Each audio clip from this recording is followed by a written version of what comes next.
start with, since this first part of today's session is a healing meditation, we're going to start with a prayer, and this is my typical prayer of connection. This is the same prayer I use for every single one of my healings, my readings, and all my sessions, my Reiki sessions. So if you would very gently close your eyes, take a deep breath in and exhale. And we will start with the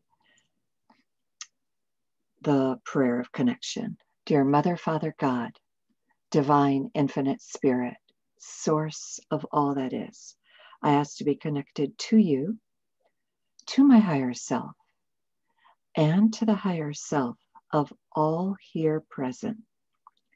I ask for the assistance of the angels, the archangels, the ascended masters, the Reiki masters, but most especially Master Jesus, Master Buddha,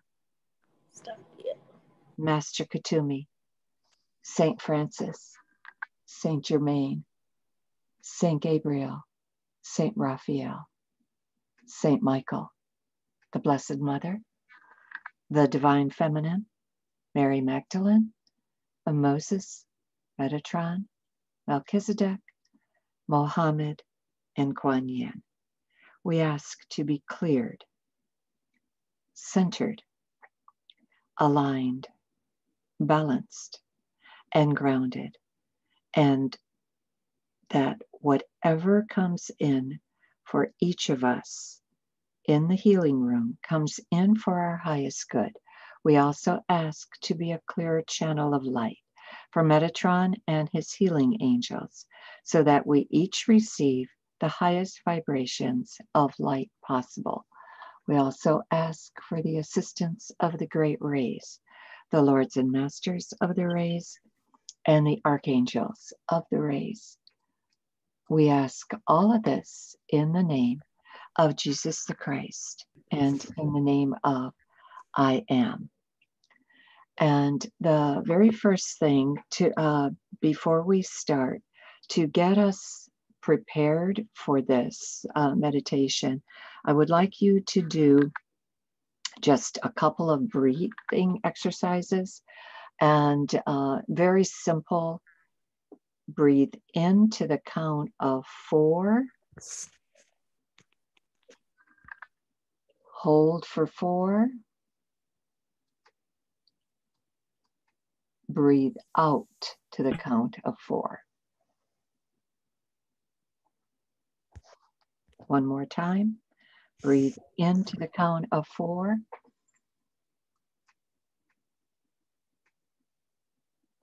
Hold for 4.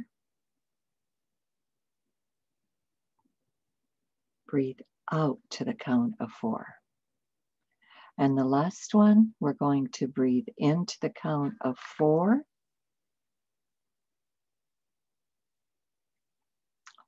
Hold for 4.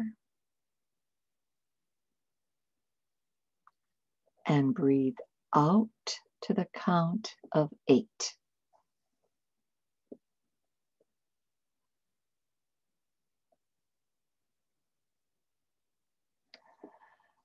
And with every breath that you take, I want you to breathe in white light of God and breathe out any toxins that you feel you might be storing within your body.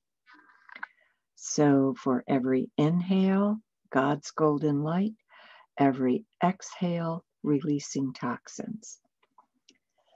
As you focus on your breath, picture your roots. This is going to be a basic grounding meditation. Picture your roots extending all the way down to the earth, both from the bottom of your feet as well as from the coccyx area of your spine, the very base of your spine.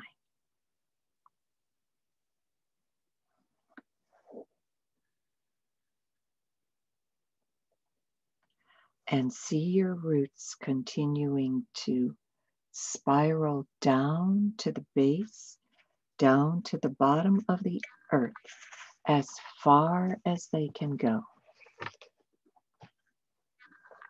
And as your roots descend into the earth, your body feels lighter and lighter and lighter. And you're opening up to bringing up the earth energy. The earth energy is healing, it's nourishing, and as you bring it up to the base of your spine, you pour it into your root chakra. And you visualize the earth energy as this wonderful golden glow tinged with red. Red, the color of the root chakra. The root chakra is your stability, your security.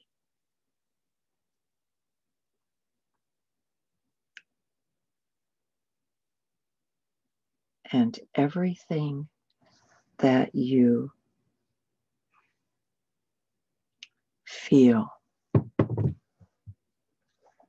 that you need to have your root and to have this deepest sense of belonging, the deepest sense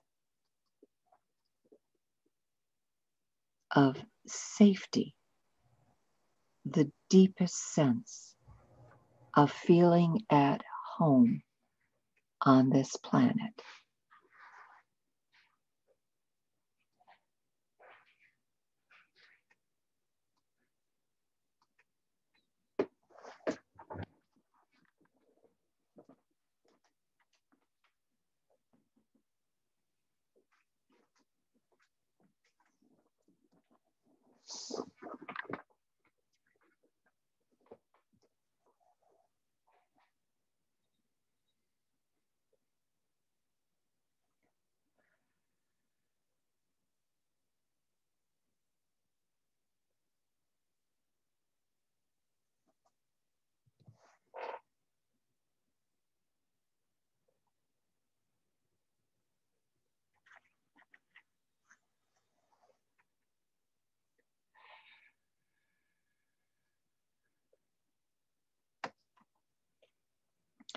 And continue to breathe in light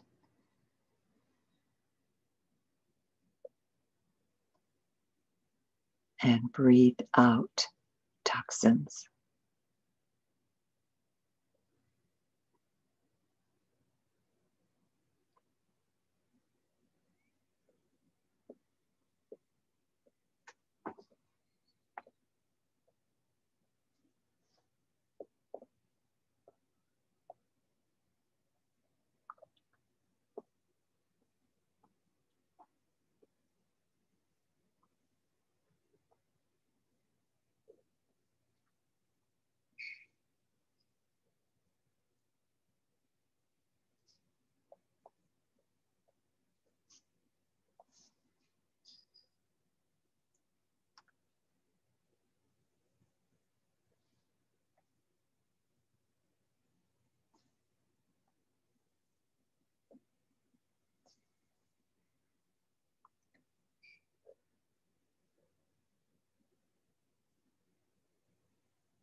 And now we are going to continue to allow the energy from the earth to continue flowing up your spine until it comes to your second chakra.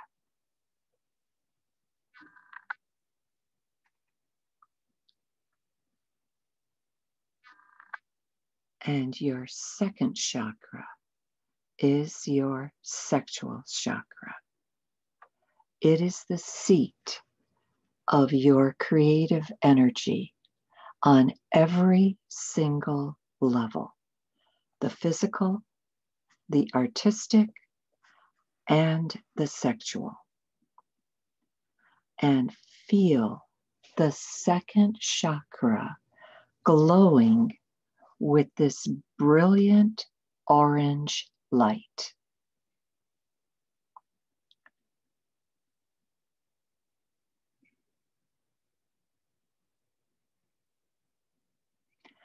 And when this chakra is open, you are capable of feeling joy in your body. You are open to your creativity, your sexuality. You are radiant. You are alive.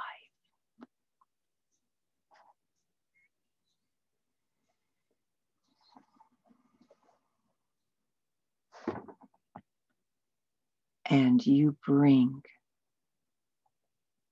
with you the birth of the great ideas that propel you towards continuing to set new goals for yourself.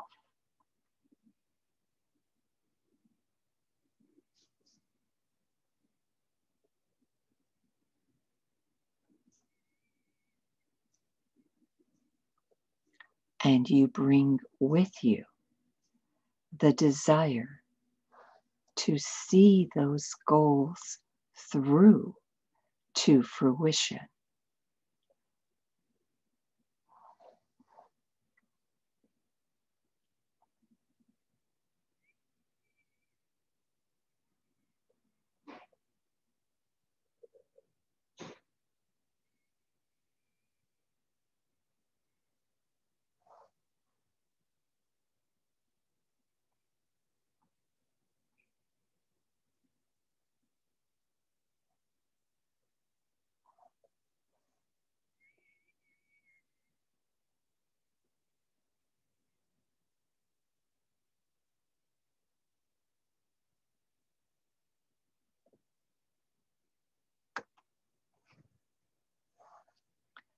And breathe in the golden light of God, the red light of the root chakra.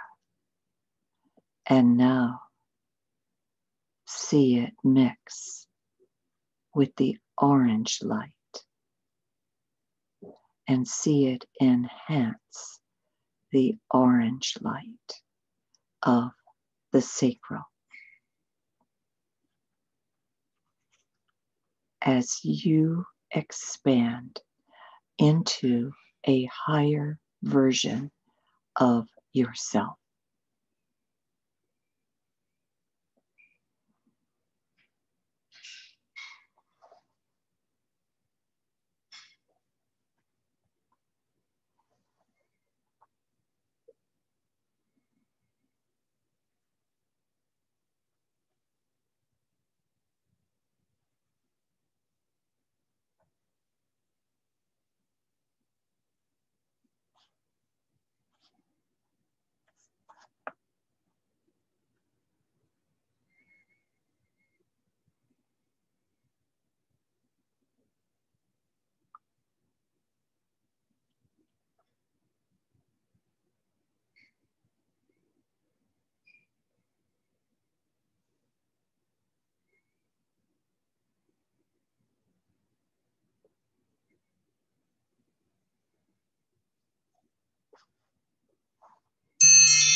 And now we are going to breathe the earth energy, the red light of the earth energy, and we're going to breathe it into our solar plexus, the area of our personal will, our personal power.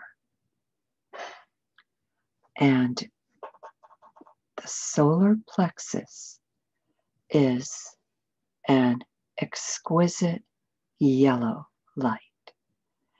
It is connected to our mental body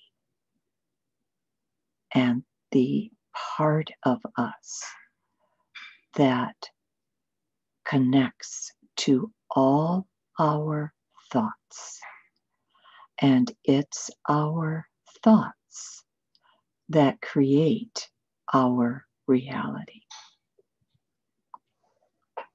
So see the brilliant red light of the root chakra, the golden light of the will of God, mixing with the yellow light of the solar plexus and energizing and expanding it. And know that you are strong and you are whole and you are able to do all the things that you came into this life to do.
You are sacred and part of the divine, and you are human. You are a combination of the will of the Creator, as well as being given the personal will of your human nature that allows you to become a being that is exactly what your soul contract asked of you before you incarnated.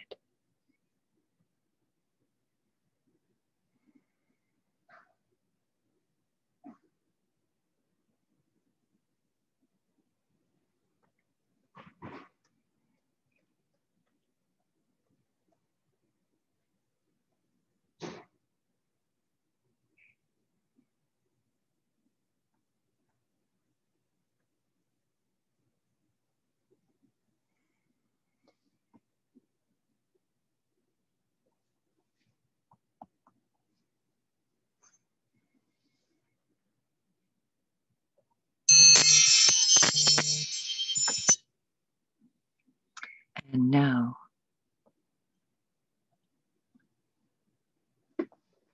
like a fountain, the red energy of the earth continues to rise up into your body, and feel it flowing into your heart chakra.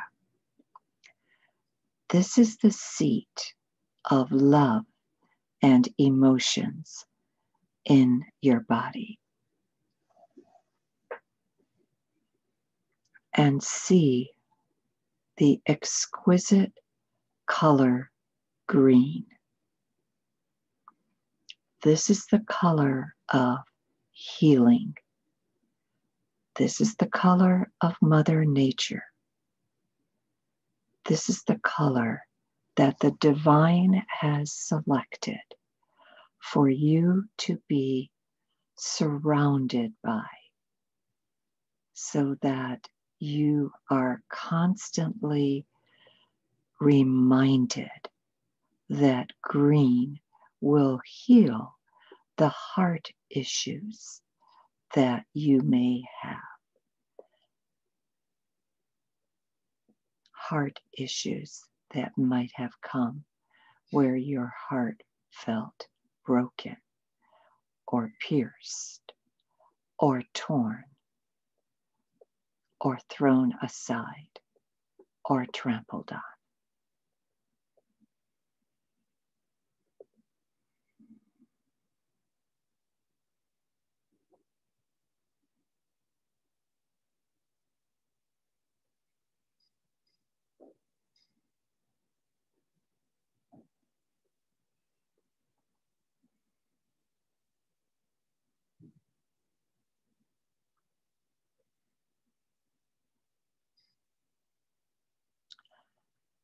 And you will also see a beautiful pink light radiating from your heart because of the fact that you have a loving nature. You came from love, you were created in love, and you return to love. And you know you are a being of love. You were born into this world to feel love, to give love, to receive love, and see the wonderful root energy, the brilliant red light mix with both the green and the pink light of your heart, and see your heart being filled with the exquisite golden light of God.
And now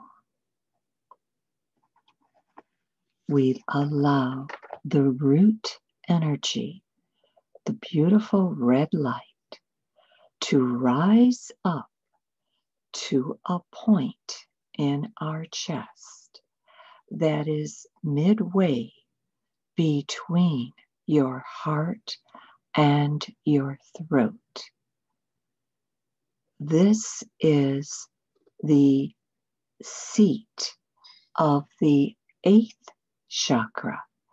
This is the thymus, the chakra of compassion, community, and peace. And the thymus is connected to the 8th chakra above our head, but it is also on our physical body at our thymus gland. And it has an exquisite aquamarine light. And here is where we feel the compassion for all of humanity. We know that we are not alone, that we are an integral part of all that is. Animal, vegetable, mineral, as well as human.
And see the brilliant red light of the root chakra mix and enhance the aquamarine light of the thymus, and see the golden light of God expand the thymus chakra to where you feel the connection to your brothers and sisters on this planet, as well as the possible connection to other beings on other dimensions.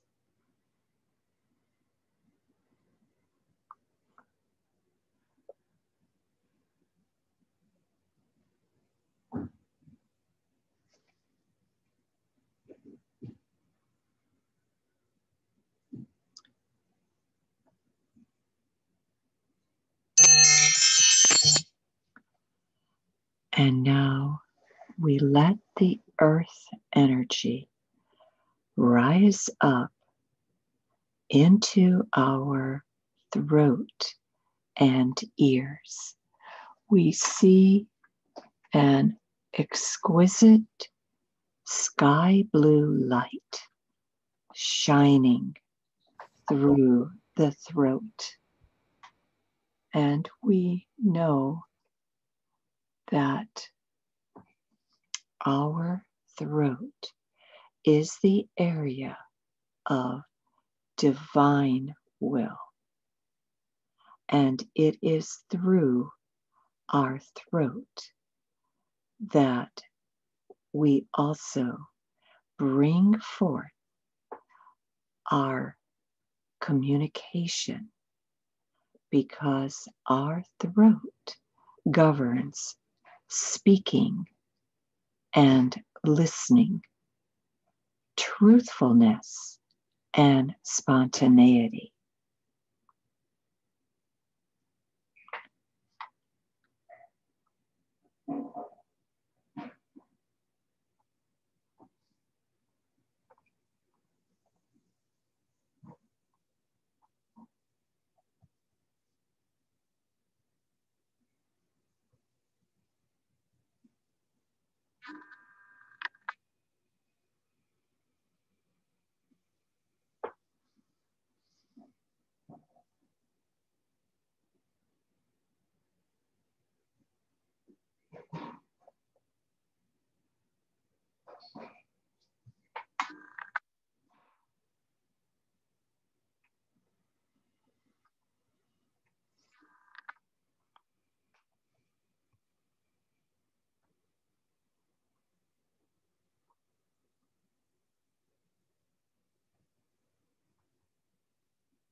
And just as the solar plexus governs our personal will, our personal I am, the throat chakra governs the divine will, the divine I am portion of who we are. And our throat chakra not only opens us up to divine communications, but it also heightens our ability to listen and to speak. We speak our truth, but we speak it according to divine truth.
And now we take our root energy, the brilliant red color of our root chakra, and we take it up into the middle of our forehead.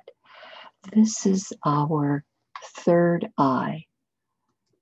We have our third eye as an opening for what it is that we need in order to be able to hear beyond the limitations of our senses, in order to see, feel, sense, touch, taste, everything that is beyond our senses. And this is the area of expanded awareness of psychic perceptions. And here we see an exquisite indigo light, a deep blue-violet light glowing within our forehead.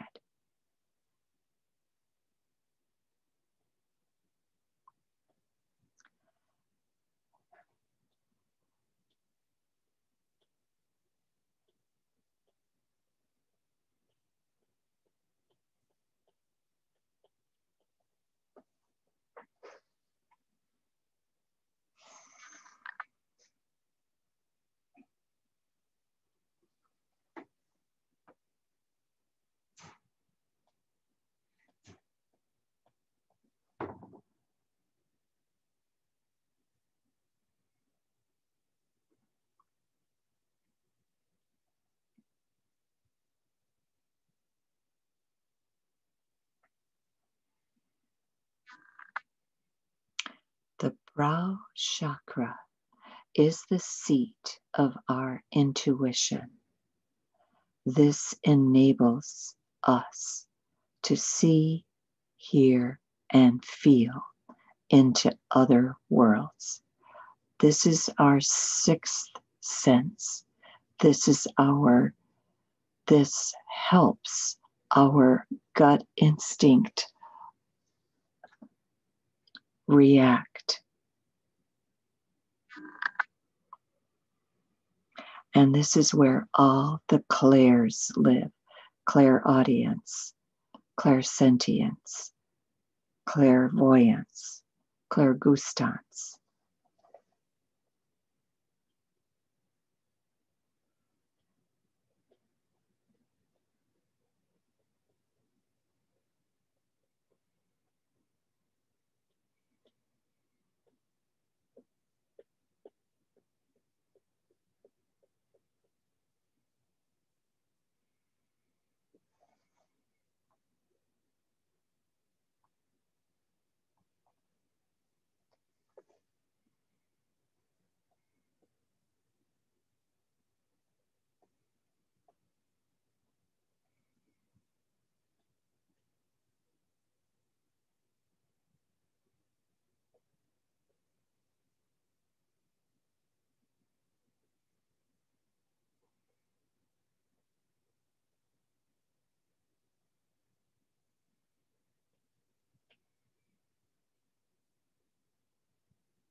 And now we move the earth energy all the way up to the top of our head into our crown chakra.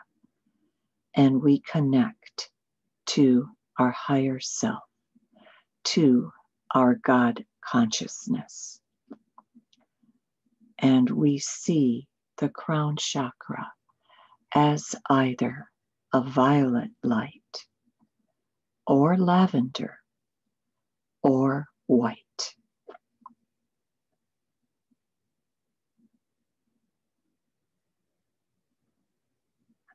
And the red of the root combines with the crown chakra, the violet or the lavender or the white, and expands the crown chakra. And God's energy swirls and gives us this sense of wholeness and complete control and complete healing.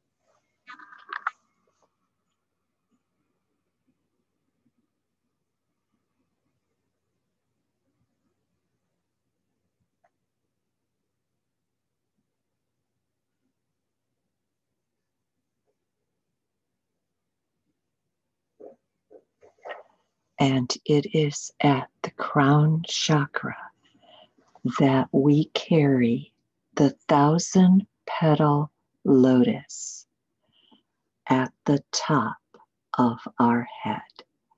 And as we increase all the virtues that we practice, the tenderness, the kindness, the mercy, the love, the beneficence, each point of our crown lights up and becomes more and more brilliant.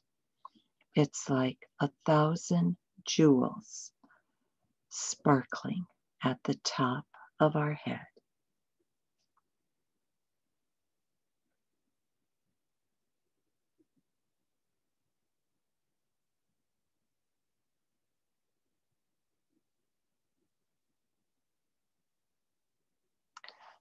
And now we visualize that beautiful red grounding energy that rises from the center of the earth as it has moved through all our chakras. We see it as erupting out of the top of our head in a great geyser of liquid light. And as it surges up, we see it floating down and cascading over all of us. And we see it clearing and cleansing our body and balancing and harmonizing all our chakras.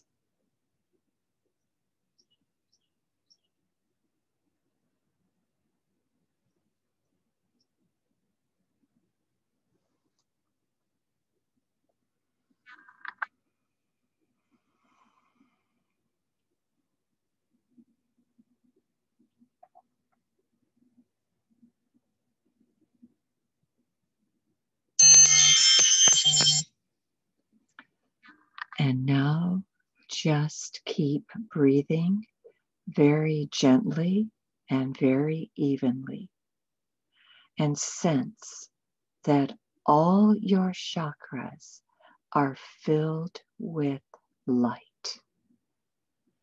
And when you are ready, feel that there are tendrils, branches of energy shooting out of the top of your head, connecting you to the moon, to the sun, to the planets of our solar system, to the stars, to the heavens. And like a waterfall, this energy pours down through these fibers, filling your crown chakra, that it glows with a heavenly light.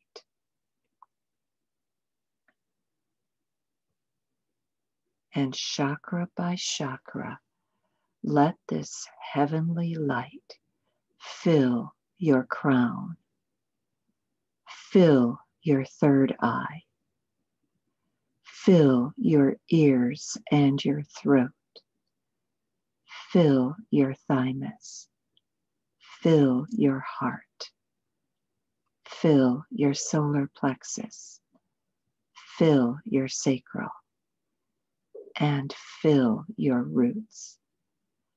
And feel it pouring down through your roots, washing down into the earth, so that the planet Earth also begins to glow more brightly. And now the energies of heaven and earth are flowing through each chakra, weaving together and linking your body to the universe. Sense all of your chakras all at once and feel yourself as a rainbow of living light connected to the universe, to the Creator, connected to the earth, and grounded. Fully grounded in your body, fully ready to meet whatever it is, whatever challenges have placed themselves in your path, fully able to be there for all those who depend on you, for all those who seek you out for advice, for all those that just enjoy your company and like to be around you.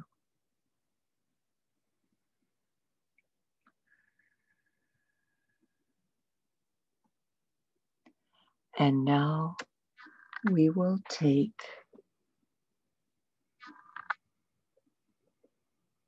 a deep breath in to the count of 4.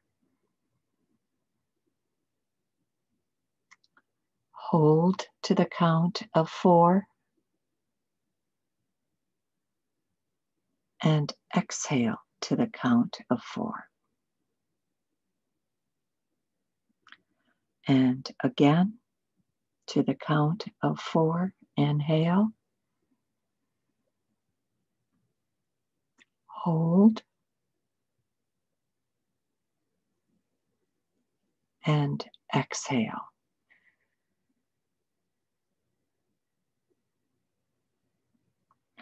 And now for our last breath, we will inhale to the count of 4. Hold for 4. And exhale for 8.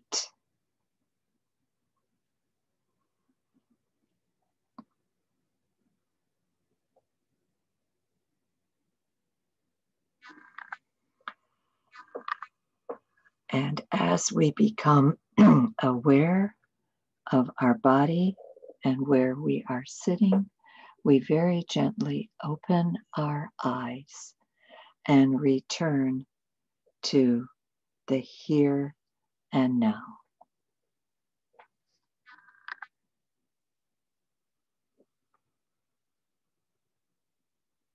And I know that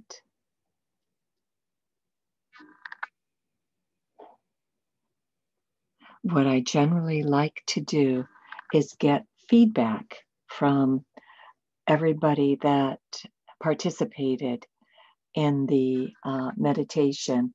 So what I'm going to do is call on you. And as I call on you, if you'd be kind enough to unmute yourself, and then we can take it from there. I'll call on the people on the screen first, then I'll go down the side list.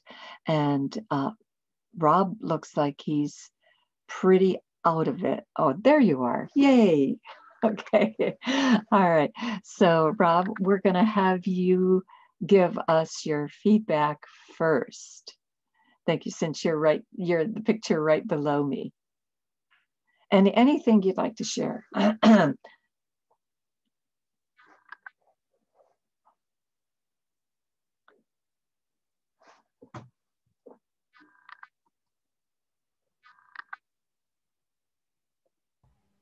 Okay, I got it off mute. That was fun. Thank you. I had a great little journey up through the chakras, out into the universe. And it was good. Thank you so very much. I'll be back in about 10 minutes. Okay, yeah. Sometimes that happens. And so sometimes just you slowly come back, you know, and that's fine. You know, what you react the way you react. So that's just great. Thank you. Carol, how about you? Oh, it was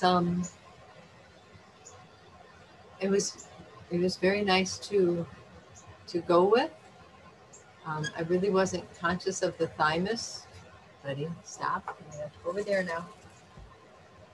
I wasn't really conscious of the thymus, so that before. So that was it was all very lovely. And when it got to the end, and you started saying how we needed to be there for everybody in every possible manner, my anxiety started going up, and it's like, oh no, I can't. So I had to like just sort of override you and say, only God's will be done. Only God's will be done. Only God's will be done. Because it was way more than I felt up for. Interesting. Yeah. And I never know what's going to come out of my mouth, because my guides, I just listen to what my guides tell me. And so it just you know, and how you react to it is perfectly fine. You know, you need to do what you need to do. Well, I didn't want to lose it from panic, you know. I didn't want it to undermine everything. So I figured I wasn't negating you, but I was just sort of saying, I was just adding a caveat. That's excellent. Super. Thank you, Carol. And Deepa. Hello. So I think this is kind of like the first time I ever did this. So basically, it was a good experience. I did had a hard time bringing the energy from the roots energy, basically. I don't know if it was root chakra you need to bring, or bring energy from the roots of the earth. Well, root chakra, and which brought up the energy from the earth, you know. So yeah, so basically bringing the energy, I was not using the root chakra energy, but I was trying to bring the energy up from the earth. So it was a little hard for me to kind of bring the energy up for all the chakras. In the lower chakra, it was easier, and then going up to like throat, and then you know, so because I thought I had to bring the energy down from the earth. So Oh, I was trying to do that. yeah, that's a little harder. Yeah, so that's what I was like, because I had to imagine the root chakra being down, and then I had to pull up the energy from the roots. So it was nice. I really liked when I scanned the energy from the root chakra to the up to the crown. Energy, energy up the crown, the universal energy or so, I guess. So I was trying to like bring the energy up and down when I was in my solar plexus, and it was really good. I had tears come out because I guess there was some kind of light energy going in there. So, and yeah, overall good. And I was curious what you were doing down there because I had heard the noise. Yeah. I wasn't doing anything. Oh, okay. Well, I just heard the noise, like that, and I was like, oh, what is going on? Yeah. And it was easy for me to connect basically with the energy, and that was a good thing. Yeah. Okay. All right. Super. Thank you. And Jane, I don't know how much were you able to be part of the meditation? Were you in from the beginning? Unmute yourself, hon. What meditation are we talking about? Okay, the one I just did. Did you just come in at the end? I just came in at the end. Oh, okay. So then you really didn't get any of that. Okay, yeah, that's because we started at 6:15. I thought it was supposed to start at 7:30. On the third Monday, it starts at 6:15, and we do a healing meditation. Oh, I'm sorry. It's she has it on the on the invite when she puts it out there, but somehow or other, I don't know if I'll have to look at the invite because you're not the only one who doesn't know that, so anyway, and so you'll know next time. Third Monday always starts at 6:15, and there's a healing meditation. Okay. Thank you, Anna, and welcome. And I heard you got a new job. Hi. Yeah, I have a new job. Yeah, wonderful. Thank you. Is it working out? You've been at it for a couple weeks, right? Yes, it's been almost a month now, so I'm very excited about it. It's been wonderful. Everyone's so nice, so I'm very happy about it. And it's strictly technical. I mean, you can do it from home. You don't have to go into an office. No, I'm gonna be remote still. Yeah. And I'm gonna help people find their love, so not too bad. Fantastic. Yeah, Anna is in Austin, Texas, so she's just wonderful. Very, very happy for you. So any feedback you'd like to share with us on I really enjoyed it. Honestly, I felt so relaxed. And today particularly, I had a very, stressful day. But it was just wonderful because I really connected and I felt like very deep relaxation. I love hearing about the 8th chakra, so that was pretty awesome to also play with that, chakra and the colors and everything. And it really, I'm still so relaxed. I'm still processing that one. So I'm just very grateful for it. Thank you so much. Thank you, sweetie. All right, then I'm gonna start going down the list here. I got these. Celeste, I think, is in the background. So if you would. Hi. Hi there. Sorry, I'm actually joined late. I joined right when you guys were getting to finish, and now I'm making waffles for my kids. I'm sorry. So I'm going to just hang out here until you do the next thing, and hopefully I'll be done with the waffles, and then I can sit down and focus. Okay, fantastic. Okay, thank you. And Debbie Ferraro, she's in the background here. Yeah, no, I'm here. Waffles actually sound really good. Yes, they do.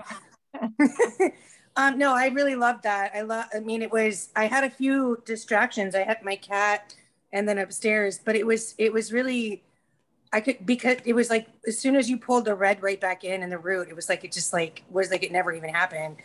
So it was very, very colorful, and a lot of, like sensations, feeling that I felt energy moving, and that was really cool. I really needed that today. I wasn't expecting it, but I really needed, this is my first time participating. So I needed this. Thank you so much. Oh, good, good. Third Monday will always be a healing Monday. And I lead it differently than Wanda does, because she and I will try to alternate.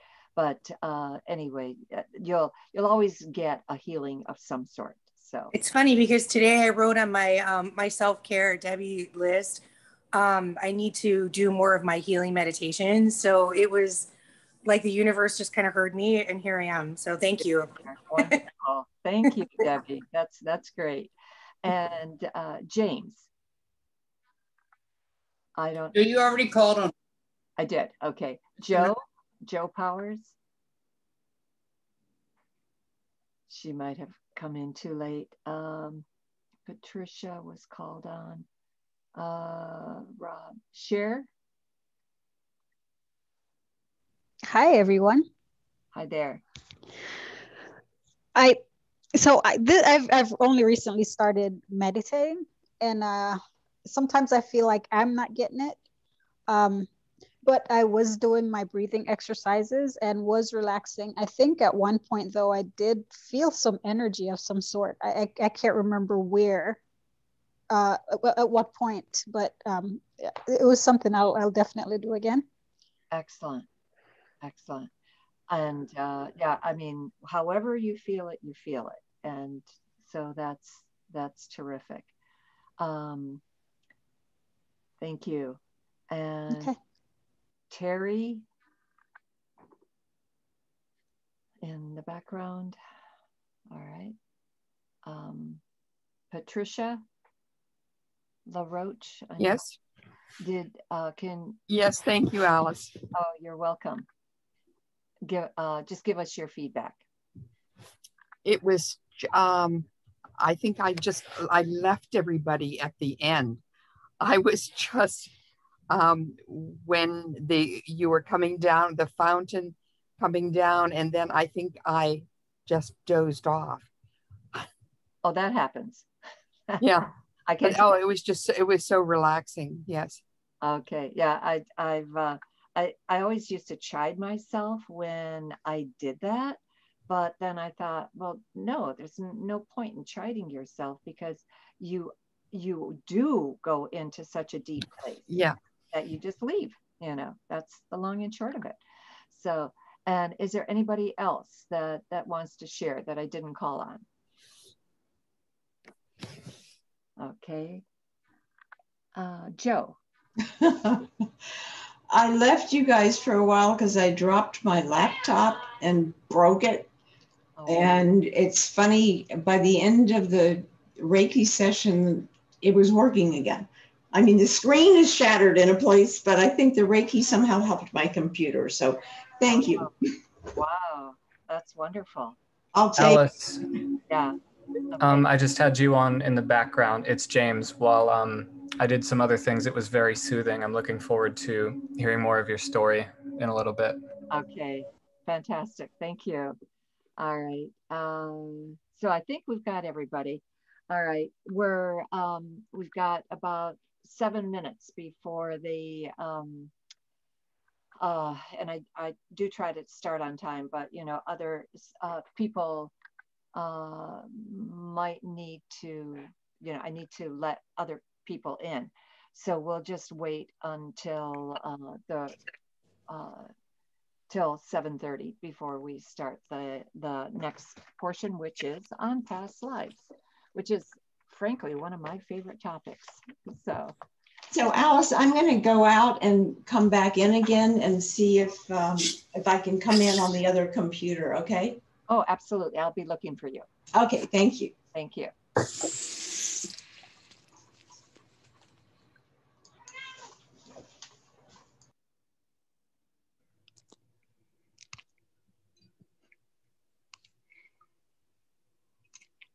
Is it all right if I just listen to the first part of the presentation because I can't stay for the whole presentation? Oh, absolutely. Absolutely. Okay. I think you'll get, the first part is the most important because it gives you the 11 triggers. So what brings past lives back, you know, just a memory of them. So really, Carol, that will be fine. Okay, thank you. Everything. Boy, your birds absolutely fascinate me. They. I just, as long as we have this gap before the next thing, I've got to bring Beanie over because I always feel like he's getting short shrift. So just a second. Okay. Yeah. She always, the cocktails just absolutely love coming in on her sessions. You know, they're both just so sweet. Is Beanie the one with one leg? Yeah, here's Beanie. Yeah, what is, you know. And I hold him this way because because he's missing one, he's got 2 legs but only 1 foot. So this way he has a solid surface. I see. Oh yeah, I see. 2 legs, 1 foot. Yeah, see? Oh, do you know why he lost his foot? When he was very, before he came to me, and it was a little baby, I think he was in a pet shop and he got injured there. So they took him to my veterinarian who, you know, tried to rehabilitate him and ultimately to save his life had to sacrifice his foot. So she amputated and then rehabilitated him, and then I asked to adopt him. Oh, wow. Wow. He's a really, really gentle, nice, wonderful guy. Yeah. Hi, Robin. Yeah, well, they both are, but. But they're very different. They're both wonderful. They're very different. Yeah. Yeah. He gives you lots of little birdie kisses, I think, doesn't he? Well, I mean, Beanie really, really likes to snuggle. Yeah. Loves to snuggle. Yeah. And Buddy, only in the last year did decide he likes to snuggle. And he's 23 years old. Oh my gosh. So he must have been watching. Yeah, he finally decided that. Look, he always wanted to be close, but he didn't want to be snuggled. Yeah. And that changed. Yeah. Wow. That's really special. So. Okay. So it's just Buddy always flies over, and Beanie doesn't. He has to be brought over. He doesn't fly over. So that's why I brought everybody to stay Beanie too. Yeah. Will he not fly through the room? It's a lot harder. He will if he's startled. But for Buddy with 2 feet, he can land anywhere with easy agility. Sure. With Beanie with 1 foot, landing isn't so easy. Okay. To grab hold so perfectly. So he flies when he needs to, but he doesn't fly with the same ease. Buddy flies like he, always flew in the wild. Sure. Just flies really naturally and really aerodynamically. And Buddy flies when he needs to. Okay. So if most of the time you will take him, you will pick him up and transport him to where you want him to be? Yeah, and in his younger years he flew more. But he's 23 also. So, in his younger years he flew more. Now he's slowed down. Yeah. But he's still great, just great. Don't they live? Isn't 23 like an average length of time for them to live? Because they're both boys, I've heard of them living up to be 30. Oh, wow. But that would be a very long-lived cockatiel. Okay. It was not uncommon that these guys are very mature for the average length, so they're actually already doing great. Yeah, yeah. They could continue to do great, but they're already doing great. Yeah. So 23 then is considered pretty long-lived for them. Yeah, it's considered that they're very healthy birds to be still, in pretty fine feather. And for Beanie, he's in less fine feather, but then he's had a much more challenging go of it, and he's still doing great. Yeah. That's because we had a cockatiel who lived for 23 years. Oh, okay. You know, so did they just pass? Just how was it, a guy or a girl? It was a little girl. Okay. And but it had kind of a neutral name, Sparky, because he was born around the 4th of July. Okay. So, but making it to 23 for a female is very good, because they're with their hormones, with periodically laying an egg and stuff. They may not always live as long as the guys. Oh, interesting. I didn't know that. So that's really good, I think, for the girls. Yeah, I think she just hung in there and hung in there and hung in there. So, but my daughter was determined that she was going to have a cockatiel, and then of course we inherited her when my daughter went to college.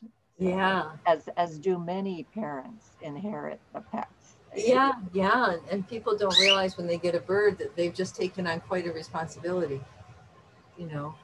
Sometimes they think it's not, and they just don't get it, that this really is much more. Hi, Wendy. Hi. Much more than and I know myself, I really was not happy about the fact that we had one. I think just like we found out when we had the 2 dogs, they were friends with each other. They were pals with each other. And that's what I got my first bird and realized, oh, I can't have a bird alone. I got a second bird. Yeah. And these are, these guys have been preceded by other birds, but I've always decided after the first to always have at least 2. At least 2, yeah. Yeah. That's what I felt with my dogs. I did not want one pet. And so after we lost the 2 corgis, my husband just absolutely does not want the responsibility of more pets. And I'm thinking, oh gosh, should something happen to him, the first thing I'll do is go out and get a dog or 2. Yeah. So, first thing I'll do.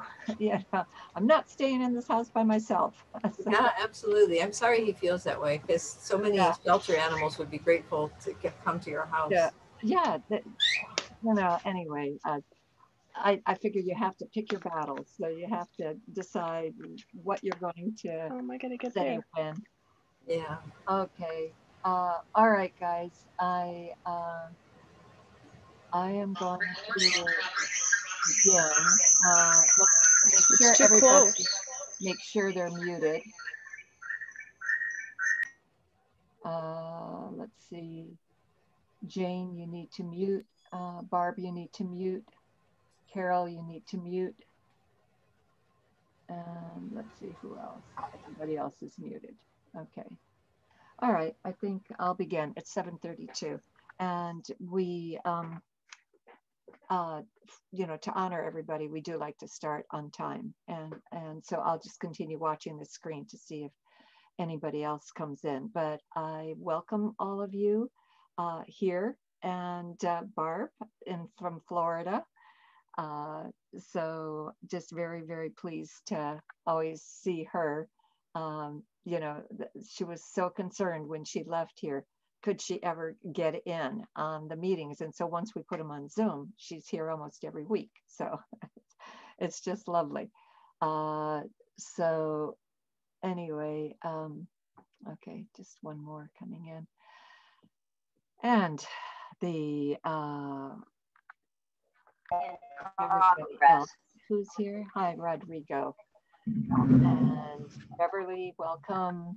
Rob, Robin, Patricia, Jane, Wendy, and Deepa, and whoever else is in the background chat. So as most of you know, I'm Alicia Jones. I'm an author. I'm the lead minister of the Burke Rays of Healing Church, and and we have, fortunately, Barb's a minister, Wendy's a minister, And so we are always gifted with people around us that have the, you know, have the same skills and can step in when one of us is missing, because it has taken over for me almost every time. So really do appreciate that. Today's topic is past lives. And this is a subject that is especially close to my heart, because that seems to be a special gift of mine. Whenever I do readings and healings on people, many, many times there is going to be a past life that will show up in the healing, in the reading. And the first thing that I want to share with you is to really say something is a past life. Beverly, you need to mute. If you'd be kind enough, yeah, just mute yourself. Okay. Let's see. Got it? No. Not yet.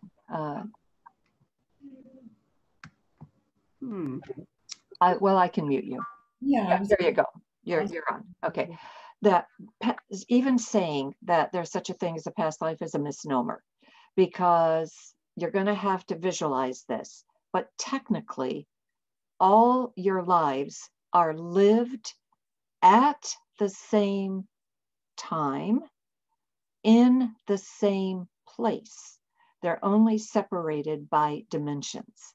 And effectively, it's like channels on a TV or channels on a radio. You don't, to bring in 500 channels, you don't need 500 TVs. You need one TV with a tuner.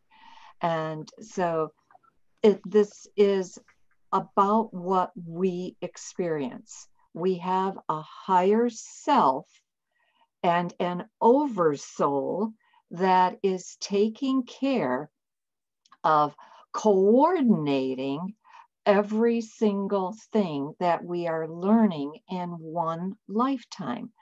And as the higher self and the oversoul coordinate it, every single time that you learn something that your soul feels is an advancement, you are effectively, it upgrades that for all the other aspects of yourself. And when I say aspect of yourself, what I'm talking about is the monad is think of the monad as a piece of God, splits into 12 souls that split into 12 soul personalities. So at any given time, there's 144 pieces of you, your consciousness, having existence. And they could be it could be a simultaneous existence on planet Earth. It could also be existence on other planets. It could also be existence on other dimensions. But there's 144 aspects of you all learning about the same theme. So, I just want to kind of tell you that as a precursor to this. We, in our third dimension reality, we use linear time in a way to explain the passage of time for ourselves. But when my understanding is we step out of 3D and we step into an everlasting now. There is only one time and it's called now. So, but as soon as we come down to the density of 3D, which is the lowest dimension that we can experience, you know, in this form of consciousness. Again, my understanding is you can experience a 2D, but it's going to be more like a picture. It's going to be more like a cartoon rather than a person like this or some other form, that because you exist in multiple forms, and you also can exist as animal, vegetable, and mineral. That is the law of interconvertibility, and we are all able to be part of that. So we are all part of that law. But anyway, that being said, I'm going to give you 11 triggers that I personally have experienced, that where you can have a past life spring forward for yourself. You will see it, you will feel it, you might engage in it, or it might be a vision, it might be something you see in the back of your mind, it might be something you see in the front of your mind. And the first event, and I took these down in the order that my guides gave them to me. So, but as I talk, if this triggers a memory in your mind, please write it down, because at the end, I think we'll have time and we can share some of what you have experienced. But the first one is where I was in it's what I would call an event where all of a sudden there is shouting. And the shouting in this case was by people who were participants in the event. And what they were trying to do was to prevent me from being given a certain item. And the item that I was after was an angel. And anybody who's been to my house knows I collect angels. I've got, I don't know, maybe 50 of them, maybe 70, not sure. But I absolutely love angels. And this one was especially beautiful because it was kneeling and it had a light, and it was just an exquisite figurine. And this was part of a Christmas celebration called Yankee Trader, where you're given the right to steal another person's gift. And as it turned out, when it came to the last round, I happened to have the angel, because when I did take it, nobody took it from me. And the person who had number one, who had the ability to take anybody's gift, then was goaded by her mother-in-law, her grandmother, and some of her personal friends, who kept saying, take the angel, take the angel, take the angel. She didn't want the angel. She wanted a little snowman. And as it turned out, I happened to have brought that snowman. So I was like thrilled, anyway, the long and short of it is she took the angel. But as they're screaming at her, take the angel, all of a sudden, I'm transported back 2,000 years. I'm somewhere in a crowd of people, and they're screaming, crucify him, crucify him, crucify him. I'm male. I have this, and I know that I'm going to be crucified. And I had this sense of being crucified, but this time I see the vision of this happening. And the physical reality to me just became so excruciating that I never had a migraine headache in my life, but I had a headache that I'm presuming was a migraine, because it's the first time that I ever experienced it was probably the second time in my life that I experienced such intense pain. And the first time was when I first did volunteer work at a mental institution during college, and I was scared to death about it. And I was just a junior in college, and it just frightened me. And but the pain was exactly the same. But this story has a very sweet ending, because the people afterwards, the next time we got together, which was in a month, 4 people had gone to the same store looking for that angel for me. One of them found it, and so gave it to me. So I thought that was, to me, that was very, very special, and it was kind of almost worth the horrendous pain that I went through. But that's okay. So that's a trigger that can happen through an event. And the event involved a lot of shouting. So where do you go to events that have shouting? Football games, like stadiums. You can go to a concert. You can, you can just go to a neighbor's son's baseball game, and there can be shouting there. So so just pay attention to the possibility of that happening. Okay, second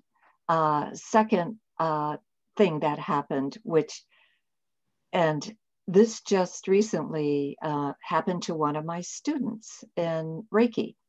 This was during my Reiki 3 attunement. When the teacher was attuning me, she got to a certain point. She was kind of near the end, and all of a sudden, the whole room fades. I'm no longer there. I'm in an Egyptian temple, and I'm standing in front of one of the gods called Anubis. He's the jackal with the jackal head and the human body. And I can feel the moisture, the coolness of the air in the temple. I look up and I can see all the marble. And this, like I said, is during a Reiki attunement. And this lasted about 15 seconds. So long enough for me to have it firmly, kind of embedded in my mind. So I just recently, one of my students said that she described the identical thing that I had experienced, and during her Reiki, it was either Reiki 1 or Reiki 2, and I think it was Reiki 2, but I'm not positive.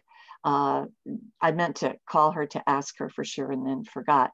But she said she was in front of Osiris when I was attuning her.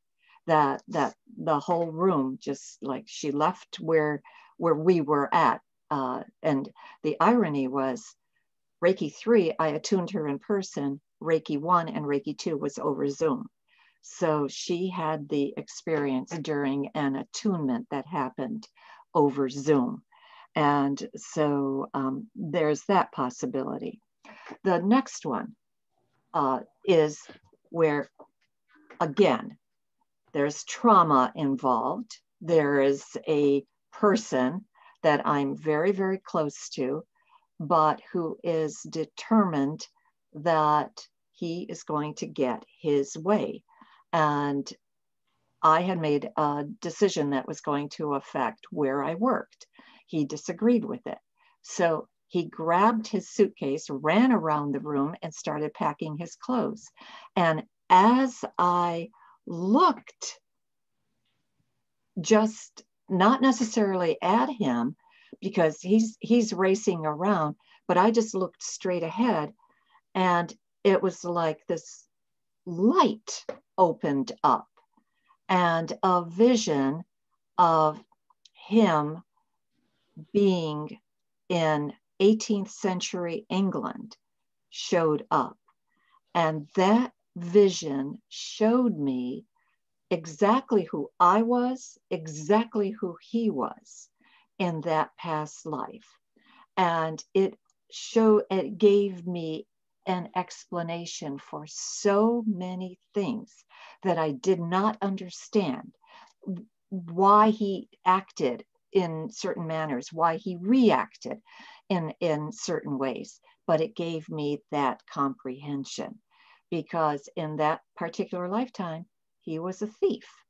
And I was somebody and I was one of the families he stole from. And so I saw myself in this beautiful, elegant dress. And first as a child, then kind of as almost like a teenager, and saw that he had kind of like realized that he could never aspire to being of the same class, but he could, through his cunning ways, get the same type of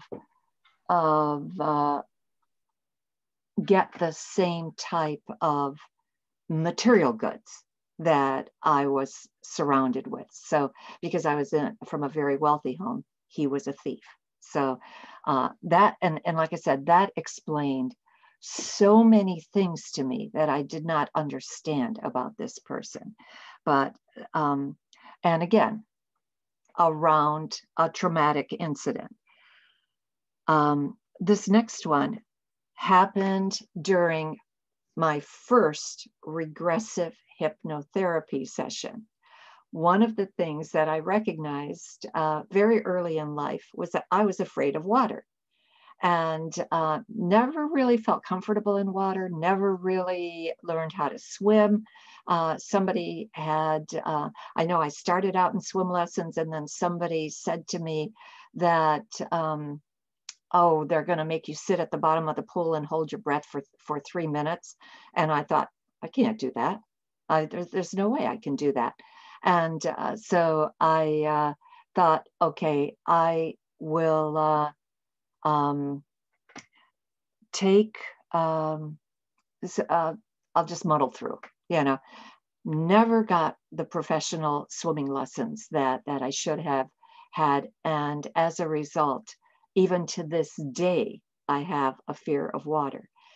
During this regressive hypnotherapy session, the thing that I saw, the image that I saw, the first image that came through for me was I'm somebody that had been on a sailing vessel.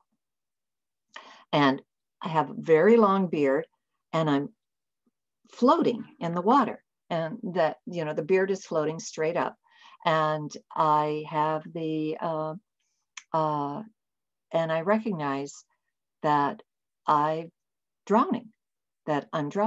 So I kind of like back up and see the rest of the scene, and I see an argument between two people on the deck, between myself and one of the other sailors. And the other sailor, what he had done is he had accused me of stealing money from him. And not only did he accuse me, but he also stabbed me. And in the process of stabbing me, threw me overboard because I was defenseless. So I saw this image of myself drowning and felt that as I went down, that I wasn't afraid of death, but I also felt that I wasn't very happy with the person who had done this. And I felt that I had, I can't say for certain that I cursed the person, but it felt that way to the gentleman who was doing my hypnotherapy. So that kind of helped me, again, understand the relationship, because I recognized who that person was. I recognized that person was actually a person who is in my current life. And that at times I've had a contentious relationship with. I don't now, but I have had in the past. So anyway, That's through regressive hypnotherapy. And regressive hypnotherapy is a specific talent that I absolutely recommend that if you've never had it, to try it, because what it does is it enables, instead of somebody else, instead of a psychic or a guide or somebody else telling you what it was, you bring the images yourself. Those images arise for you yourself. And so I felt that even though the experience was expensive, it was $300 because it was a 3-hour session. I did it twice and just had a very, like I said, very, very positive experience. Learned about 8 different lives that, that I had partaken in. Okay, so that's regressive hypnotherapy. The next one is prayers and meditation. There's a very good reason why,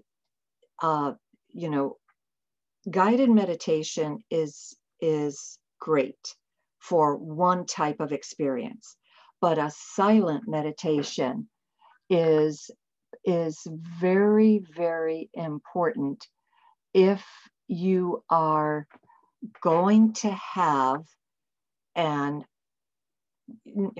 order to have your own experience of visions. And I know probably the most dramatic that I've had during just a silent meditation. Well, I've had 2 experiences that have been very, very dramatic. One of them was where I felt I actually saw my higher self and saw a being that, no wings. I know it wasn't an angel, because if I were to see an angel, my lexicon is it would have wings, but it absolutely looked like my higher self. And then in the other experience, I saw a group of beings that identified themselves as the Elohim. And so these are the creator gods. These are, again, another rung of gods that are not the supreme being, but that are in charge of creation. And had I had any interference at all, had I had any music, had I had any kind of talking, this experience would not have happened. So completely silent meditation is absolutely worth experiencing, absolutely worth doing. And does it take practice? Sometimes, calming your monkey mind takes a lot of practice. And once in a while, I know that there are times where I'm so frustrated with not being able to calm myself down that I just say to my angels, and I say, okay, you're going to have to help me with this. I'm getting nowhere. I'm frazzled. I'm in too many places. I'm all over the board. So, and then I can feel it's as if layer by layer, cell by cell, chakra by chakra, limb by limb, organ by organ, there's a calmness that comes over me when I remember to ask them for help. So again, I encourage you to do that. They're never far away from you. They're always there for you. They're always available. So please, but you have to give them the permission to interact with your life. They're not going to, you have free will. They're not going to interact with you unless you give them the permission to do it. Okay, the next one, so that's prayers and meditation. The next one is dreams. This is probably the most common. Most people that have come to me and for an explanation for what does this mean, from a past life that they keep seeing that they somehow or other can't get the meaning of, they've seen it in a dream. And in my case, the dream that I had was pretty god awful. But again, it gave me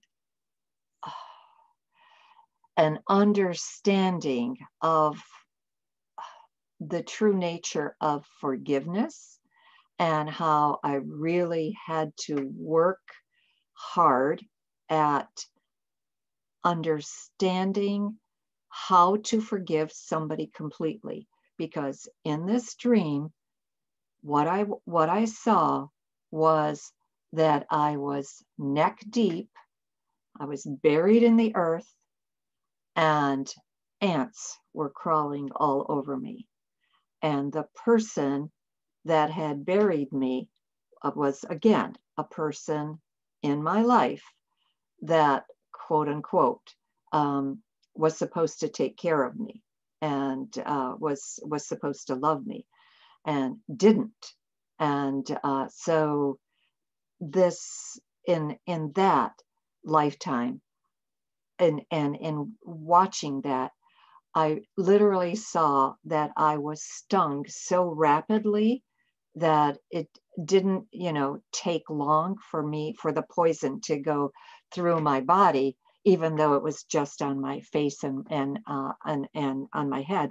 But that, so that I was able to effectively at least go into a state of unconsciousness. But that, when I asked for the meaning of the dream, one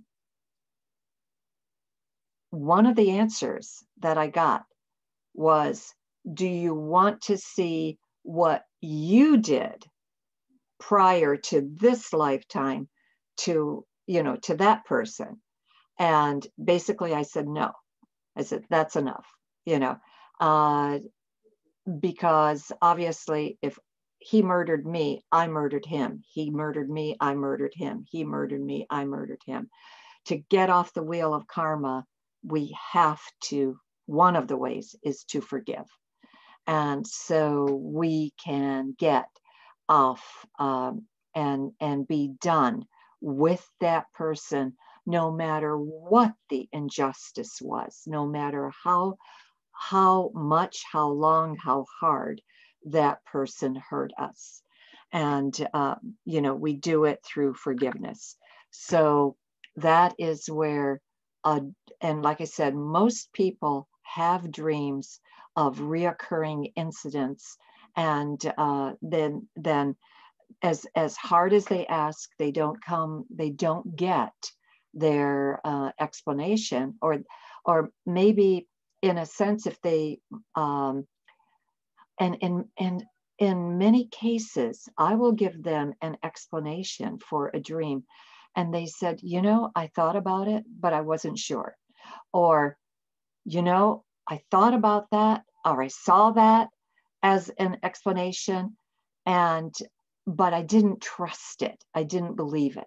But now that I was able to validate it, it gave them the impetus to validate it for themselves. So that's where having an independent party give you validation about something can help you trust what you get yourself, because ultimately you have to get to that point. You have to trust everything that you've been given yourself. I'm going to presume that anybody watching this video is watching it because they're of a certain vibrational level, and that level is always seeking a higher level. And so they're not turning to any kind of energies that are what I would call low vibration, demonic, anything that would hurt them or help them with power over rather than power for a person or power with a person. So, and if I hear of anybody who is interested in power over. I simply don't take them as a client, because maybe in other lifetimes that would have fascinated me. It doesn't in this lifetime.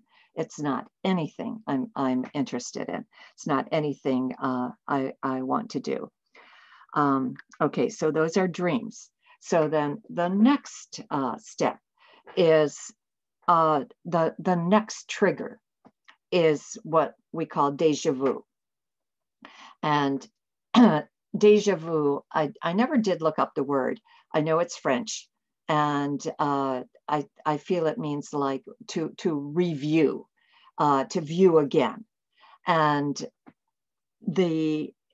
personally, I know I have a very, very dear friend who said when she got to Gloucester in Massachusetts, she basically said to her husband, I've been here before. And then they started to walk. She said, I'm just going to start retracing. It's a very small town. I'm going to start retracing streets. And then she stopped in front of a house and she said, that's the house I lived in. And so and then she could see who her children were. She could see who her husband was. The current husband was not anybody that she had in that lifetime. She didn't recognize any of her friends as being in that lifetime, but she knew instantly when she got into that town. Something very similar happened to me when I hit Chester, England. When I walked in through one of the gates, it was called East Gate, very beautiful wrought iron, black and gold gate. I just felt so happy. And I mean, I couldn't stop smiling the whole time I was there. I just felt so elated. And so I went into meditation. And after I got home, and I said, what was that all about? Because everywhere I went, it just was like, I was just so happy. And what I saw was, I was kind of like given almost like a daydream that I was a dressmaker in that town, and I designed hats for very wealthy people. I made dresses for very wealthy people. I had a life that constantly was filled with creativity. And the irony to that was that when I started, when I realized that, first of all, my parents could afford to give me no allowance. So any spending money that I earned, I had to earn myself. But when I realized that my allowance wasn't taking me as far, or my earnings weren't taking me as far as I wanted it to, I learned that I became very good at dressmaking. And there was a point where I sewed up to 95% of my clothes. And then as life went on, I got too busy. But I think that was a direct throwback to that time, because I found it, first of all, so rewarding and so appealing, where somebody else might think sewing, oh my God, spare me, So it's always, it can be your talents in this lifetime. Do you like to draw? Do you like to sew? Do you like to paint?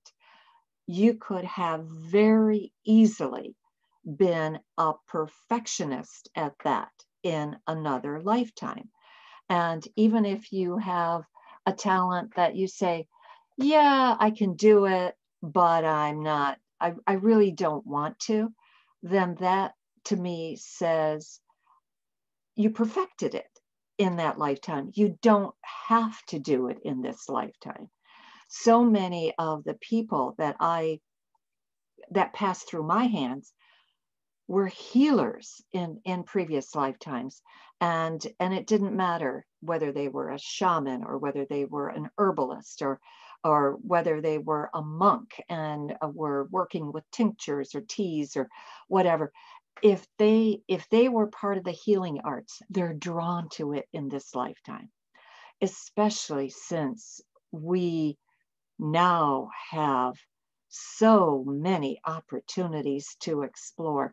We have crystal healing, we have essential oils, we have flower essences, we have hands-on healing, we have energy, we have bobbins that, you know, that circulate into the air. We have magnetic healing. There's so many ways we can learn to do healing work. And I know in Japan, a doctor is paid not to help you when you're sick. A doctor is paid to keep you well. And so their idea and my understanding of Japanese medicine is 75% of, or at least this is a statistic that I heard at one time, 75% of their healing was done with magnets. So they, you know, their attitude towards sickness is so much, or wellness, I should say, is so much different than the Western attitude. We go to a doctor when we're sick. How I've adapted this into my life, I do two things monthly. I do a massage monthly and I do acupuncture monthly. And that I feel is part of my wellness protocol because of the fact that I am determined to stay as healthy as possible. And this is one of the ways. So that's deja vu. Books, reading about past lives can trigger a past life of your own. And I know one of the very first books that I picked up that I absolutely love is Many Lives, Many Masters. And in Many Lives, Many Masters, Brian Weiss, I remember standing in the aisle of the bookstore and reading, I think, 3/4 of the book before I decided, yeah, I think I better buy this and bring it home, and then finished it when I got home.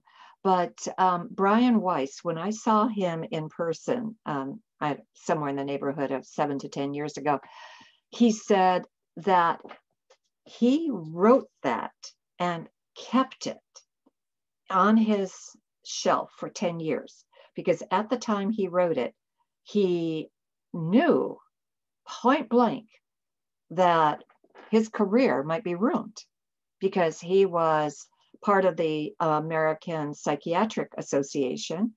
And this happened totally spontaneously.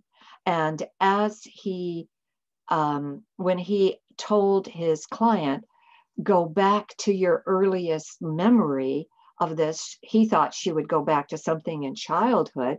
And she went back 2,000 years to a primitive life, or to a life that was completely unrelated to her current life. And then to make him, because he was such a skeptic, to make him understand that she was valid, his guides, I'm sure, gave her the answer to so many of, he gave her like trick questions, and he would say like, or she would come forth with answers like a pet name that he might have called his wife that nobody ever knew, nobody ever heard it except his wife. She would tell him what it was, or I think they had a child that was stillborn or a miscarriage or something like that. And they named the baby, they gave the baby a name. She identified that. So he knew something was happening that was absolutely beyond anything that he had ever experienced. But even after he wrote the book, he held it for 10 years. And he said, to this day, because there was a time where he was the head of the American Psychiatric Association, he was the actual president. And he said, to this day, no one in the American Psychiatric Association has ever asked him to talk about it, to talk about this book. And the irony was that this leads me into the next part of the story, which is lecture, because I went to a lecture with Brian Weiss, and I bought 2 of his books. As I'm looking at him, the lecture was quite a long one, and so I had and he's standing on stage totally by himself, just relating story upon story upon story. And all of a sudden, behind him appears a Florentine gentleman. And I knew, I mean, if you've seen pictures of any of the Medici people, you know that they're so easy to identify, because they have the very square-shouldered, clothes, and they have that kind of like a tam that's kind of sits sideways on their head. So they're very, very easy to identify. So as I'm going through the line, and when I finally get to him and tell him what I saw, he looked at me and he said, "Florence is my favorite city in the whole world. In fact, I'm leaving for Florence tomorrow." And so I presume what I saw was one of his, either one of his past lives or a Florentine guide that showed up. And this has happened at other times when I've looked at people and just watched them as they gave lectures. A guide would appear in the back that would help, and all of a sudden it's like I would just get a past life from them as I looked at what I was seeing. And you can do this. You don't have to even see this in person.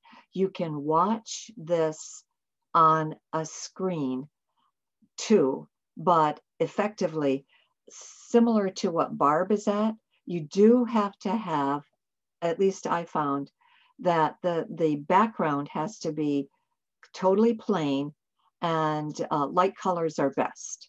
You know, if I see somebody against a dark color, something won't show up as easily as it will if I see them against a light color. And so anyway, so just beware of that. Be aware of that. Okay. This next one, the next trigger that can happen is movies or TV shows. Currently, right this second, I'm watching Merlin, and I can't tell you how many times I squirm, especially when they have a section on the druids and how the druids are being hunted and they're being killed. And I know that I was a druid in multiple lifetimes. So mainly as a healer in those lifetimes, as many druids were. And so, but what I didn't know that is so evident in the show Merlin, the series Merlin, is that the druids used magic, which makes sense, but they didn't do it always for the good. And so as a result, at least in this version of Merlin, they show that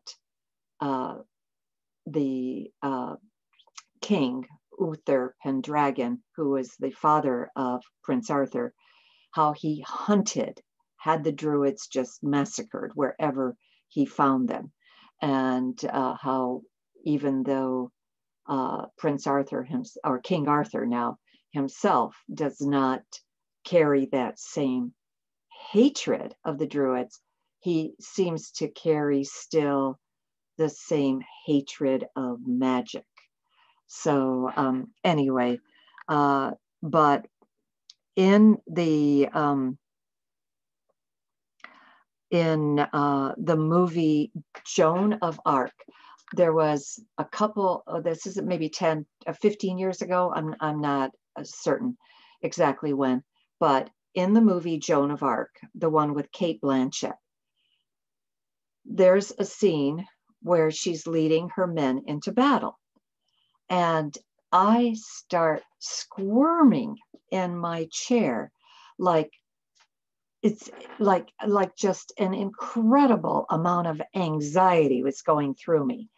And as I start squirming and get into a place where I finally, you know, just stop squirming, because this vision opens up in my mind's eye.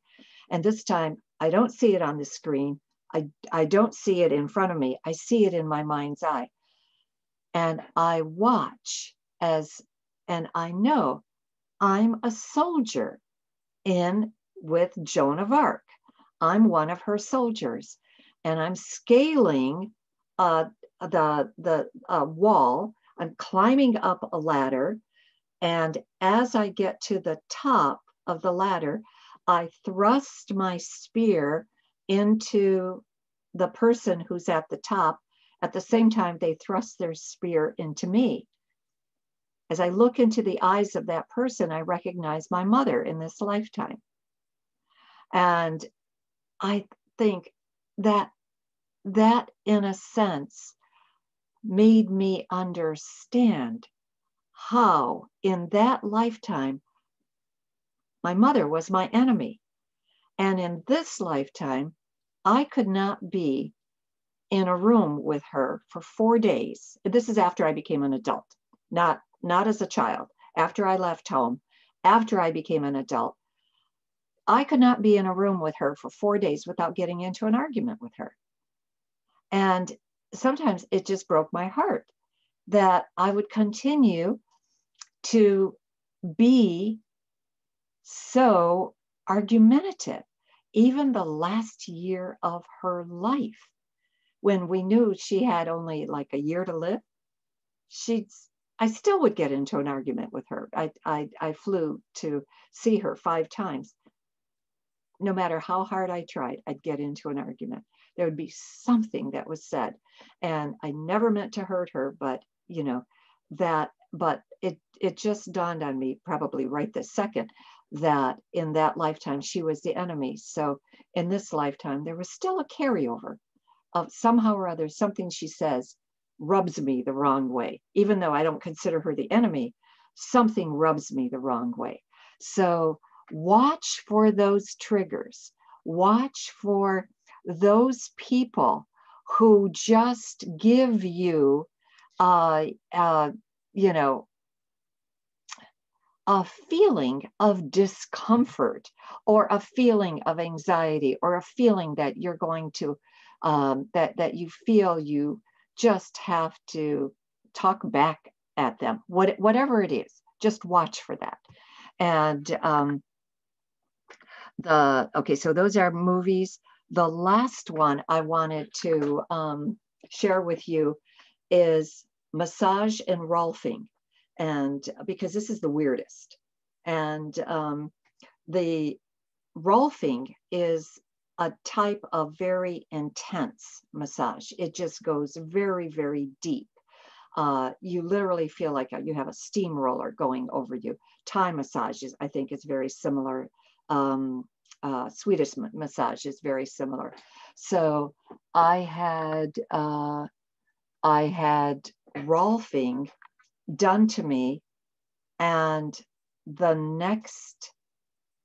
that night I had a dream, and in the dream I saw this magnificent reptile with like a turban on his head and a cloak over his shoulders, but he was undulating up the steps.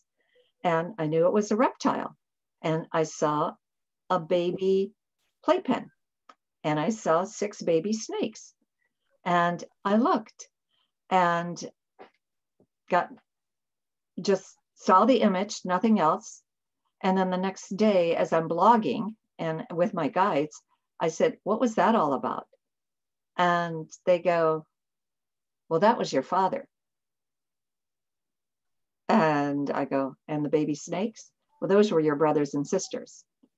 So that was a reptilian lifetime.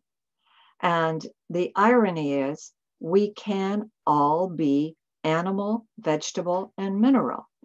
And we choose what we want to be in any given incarnation or portions of other incarnations. So anyway, I just, like I said, I left the weirdest for the last, and because that one just really blew my mind. But I thought, okay, so many other things have happened that have been so strange that I just felt it's okay. I'm not going to feel as if I can't accept anything that's given to me, because other people had come to me with such strange stories that I knew, and I was able to help them with that. So anyway, I went to, let's see, it's 8:25. I wanted to give you one little, not a meditation here. I wanted to give you one little piece of homework that you can do, because it's every one of you will be able to do this. And that is to, this came from my meditation, the gentleman who taught me meditation class. And for whatever reason, he's the one who gave me this particular meditation. But he's in terms of seeing past lives for yourself, seeing your face change. What I want you to do is to go into a darkened room, and a powder room is terrific. If you have a powder room without a window, light a candle, crack the door open so you just get a little bit of extra light. And doing this, you can do this during the day, you can do this at night, as long as you don't have a lot of light streaming in. And then just have a chair and sit in front of a mirror, because there's a mirror in every powder room, and just sit there calmly, quietly, and look at your face changing. And it will change about just like the flicker of my hand. That's how often your face will change. You will see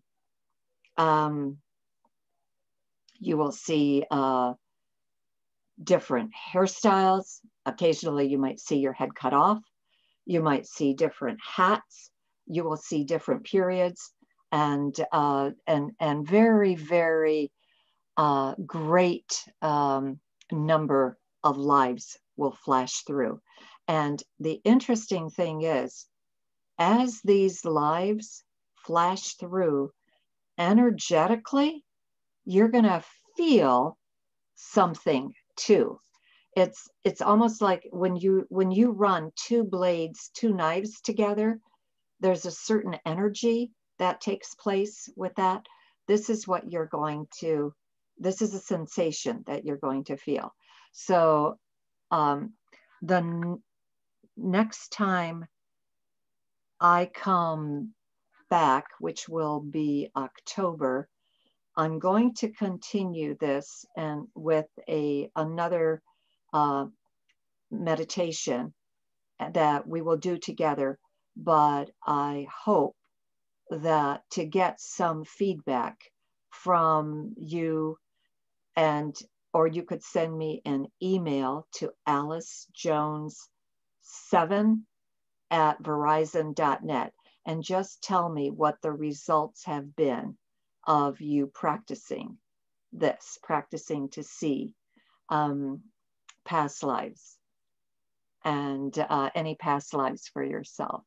So, and don't be surprised if sometimes if you died as a baby, you might just see yourself as a baby.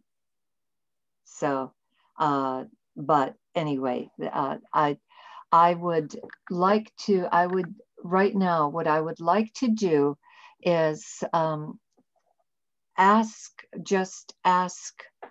you to share any experiences that you've had with past lives or anything else that you want to share on this, you know, on this topic. And Barb, we're gonna start with you.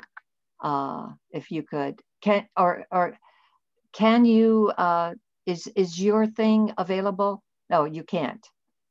So do it, put it in the chat. All right, so put it in the chat, anything that you want to say. Okay, Robin, then how about you? You know, I haven't probably had any experiences that I've been able to articulate. So that was part of why I was so drawn to this presentation, to kind of get some ideas about what I should be paying more attention to and to finally try this exercise you've talked about before. Okay, so you've had nothing even remotely that resembles anything I mentioned. Well, it gives me stuff to think about. Okay. You know, so it's also, I'm still sort of wrapping my head around the whole concept a bit. Okay. Okay. Yeah. I mean, if you don't believe in past lives, or if that's a new concept, it's like, okay, that's totally different, you know? So anyway, thank you, Robin. And I'd be curious to see what you come up with. All right, Celeste, how about you? Hi, yeah, actually I wanted to tell you two things real quick too. During your talk right now, I've been, like I said, I was kind of in and out with my kids throughout this evening, but it's so weird. It's not weird. It's just, you know, synchronicities. But you were talking about something about Reiki, and I'm actually a Reiki master, and I had typed in the chat box, you know, what is your opinion on doing online certification so that you can teach Reiki online, blah, blah, blah.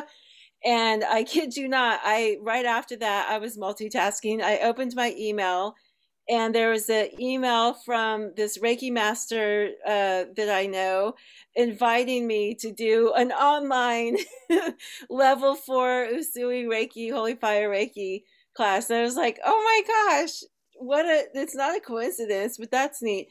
And then a second ago, you were talking about, you know, with your mom, like, be mindful. I think you said, be mindful of the life you have now and the past lives with maybe difficult people. Yeah. And my cousin, who's actually a hypnotherapist, we had been texting back, and she texted me, I kid you not, again, 30 seconds later, she goes, hey, do you want to do hypno to see past lives with my soon-to-be ex-husband?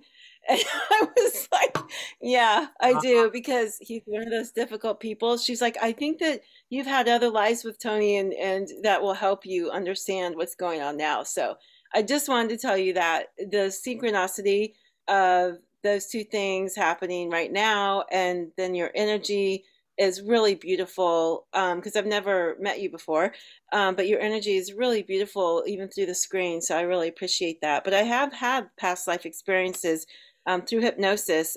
My cousin actually is a Brian Weiss, I don't know what you call it, student, I don't know. But yeah, so, but I have had past life experiences with her through hypno, and I do remember two in particular, and they were both, I was a child in both of them, and it was very healing, really, really healing experience for me. Because as a child in my past life, I was able to find the nurturing that I didn't necessarily have at the beginning of my now life. So it's really healing to have that experience of having that nurturing mother figure in my past life. Excellent. Does that make sense? Yeah. Yeah. That you saw there what you didn't have here. Yeah. And it was very, very, it was really neat to be able to experience that, because I had never done a past life experience before. So thank you for letting me share. Thank you, Celeste. And let's see what Barb said.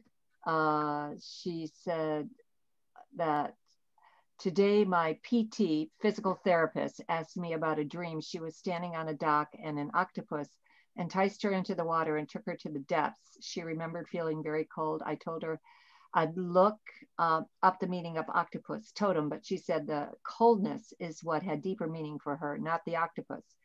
I was walking with a childhood friend in New Bern. She noticed a scent that was not there. I saw a woman in a peach-colored long dress from the early 1800s.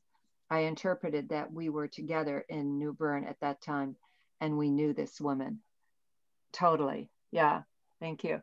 And for your PT therapist, I would say they're both important, both the octopus as well as the coldness. So I'll meditate on that, Barb, and get back to you if I get any messages for you and everything. Thank you. All right, Beverly, would you like to share any comments? Yeah, thank you. I had recurring dreams about medieval times and being murdered by this man that was, I think he was my husband, and I lived in this really cold, damp, dreary, dark castle, and there was something about strangling me, choking me, and drowning me. So there was a part where we went down to the lake and there was a boat there, and I remember the rope around my neck. And for years I didn't like it if anybody had a pen in their hand and they were talking to me and the pen was pointing at me, or keys, just a casual gesture on their part, but it was always so sensitive. I'd feel it in my neck. And yeah, that was quite real, actually. Yeah. And I think it was, I think it was something I experienced at some time. Oh yeah. Yeah, absolutely. And that's one of the reasons I will do something like this, a talk like this, even the one where I was a reptile, because of the fact that people don't trust themselves. It has taught you to trust yourself, and that any of this has any validity. So anyway, but thank you, Beverly, for sharing. Thank you. Jane, how about you?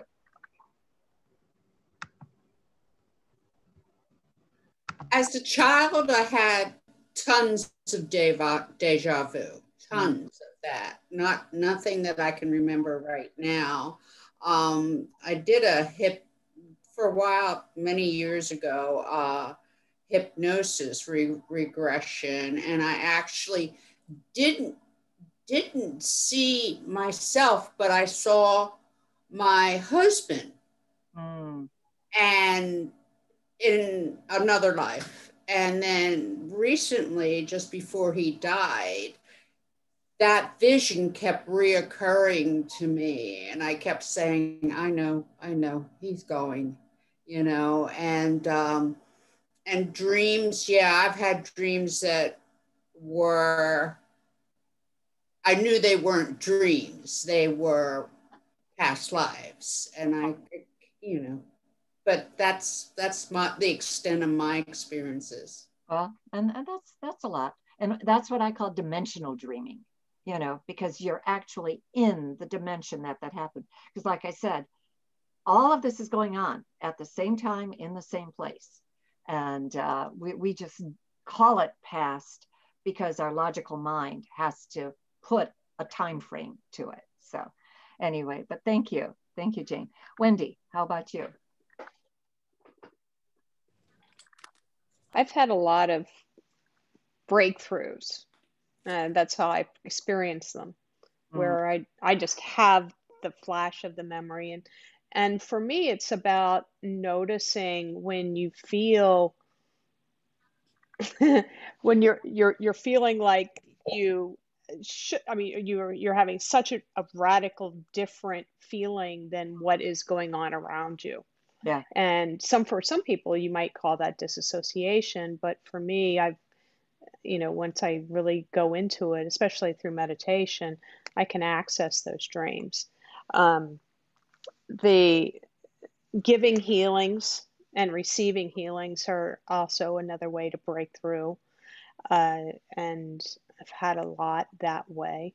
But just plain old meditation, if you do it every day, and set the intention, your mind will open up. Your guides will help you get there.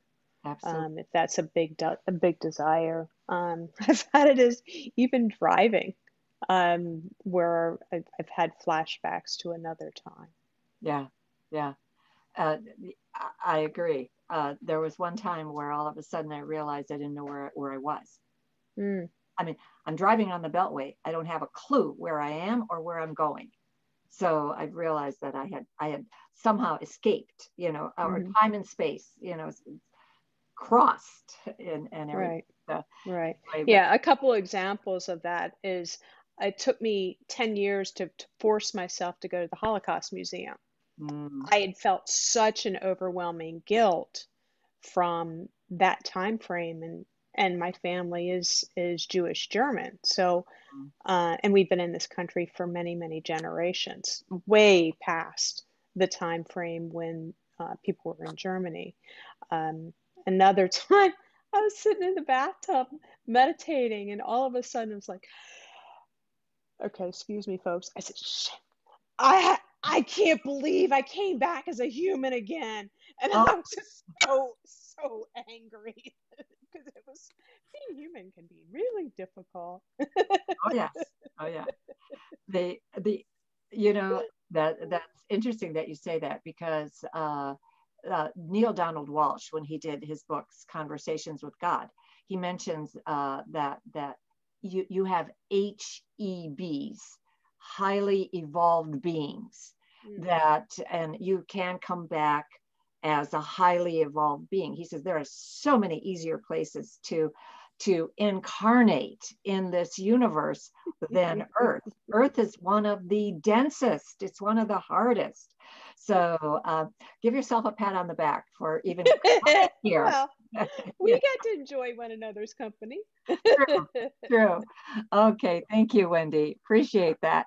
And I'm going to call on Jen, then Jen Bateman. I know she's here.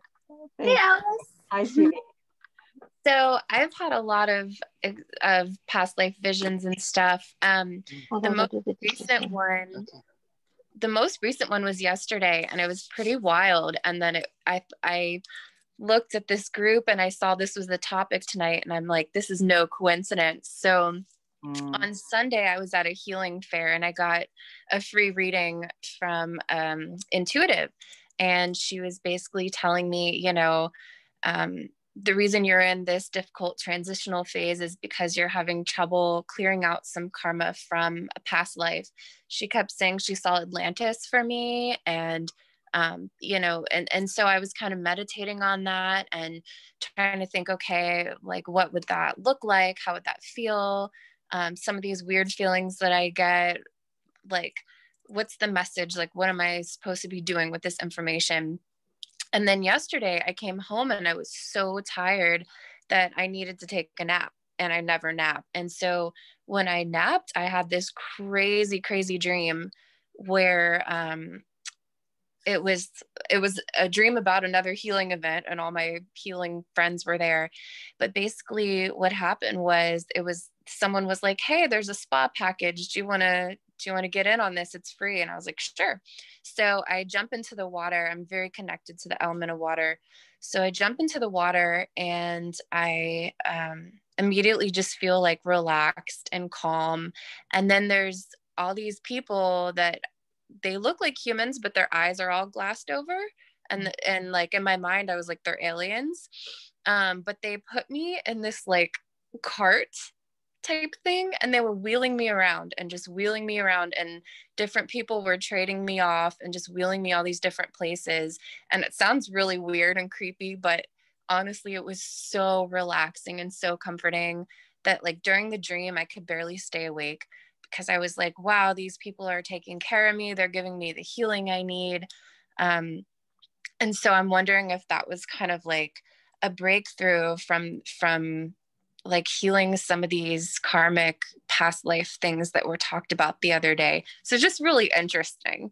I'm still kind of trying to figure out everything it means, but it's cool. Yeah, no, that's great. That's great, Jen. Keep asking. The simple question: what does this mean? Yeah. Write it down, and if ask that question, and again, if you still don't understand it, what does this mean? What does this mean? What does this mean? And continue to write down what you hear, because you're very, very connected, but you just need to trust what you do, so anyway, but thank you. And Rob, how about you?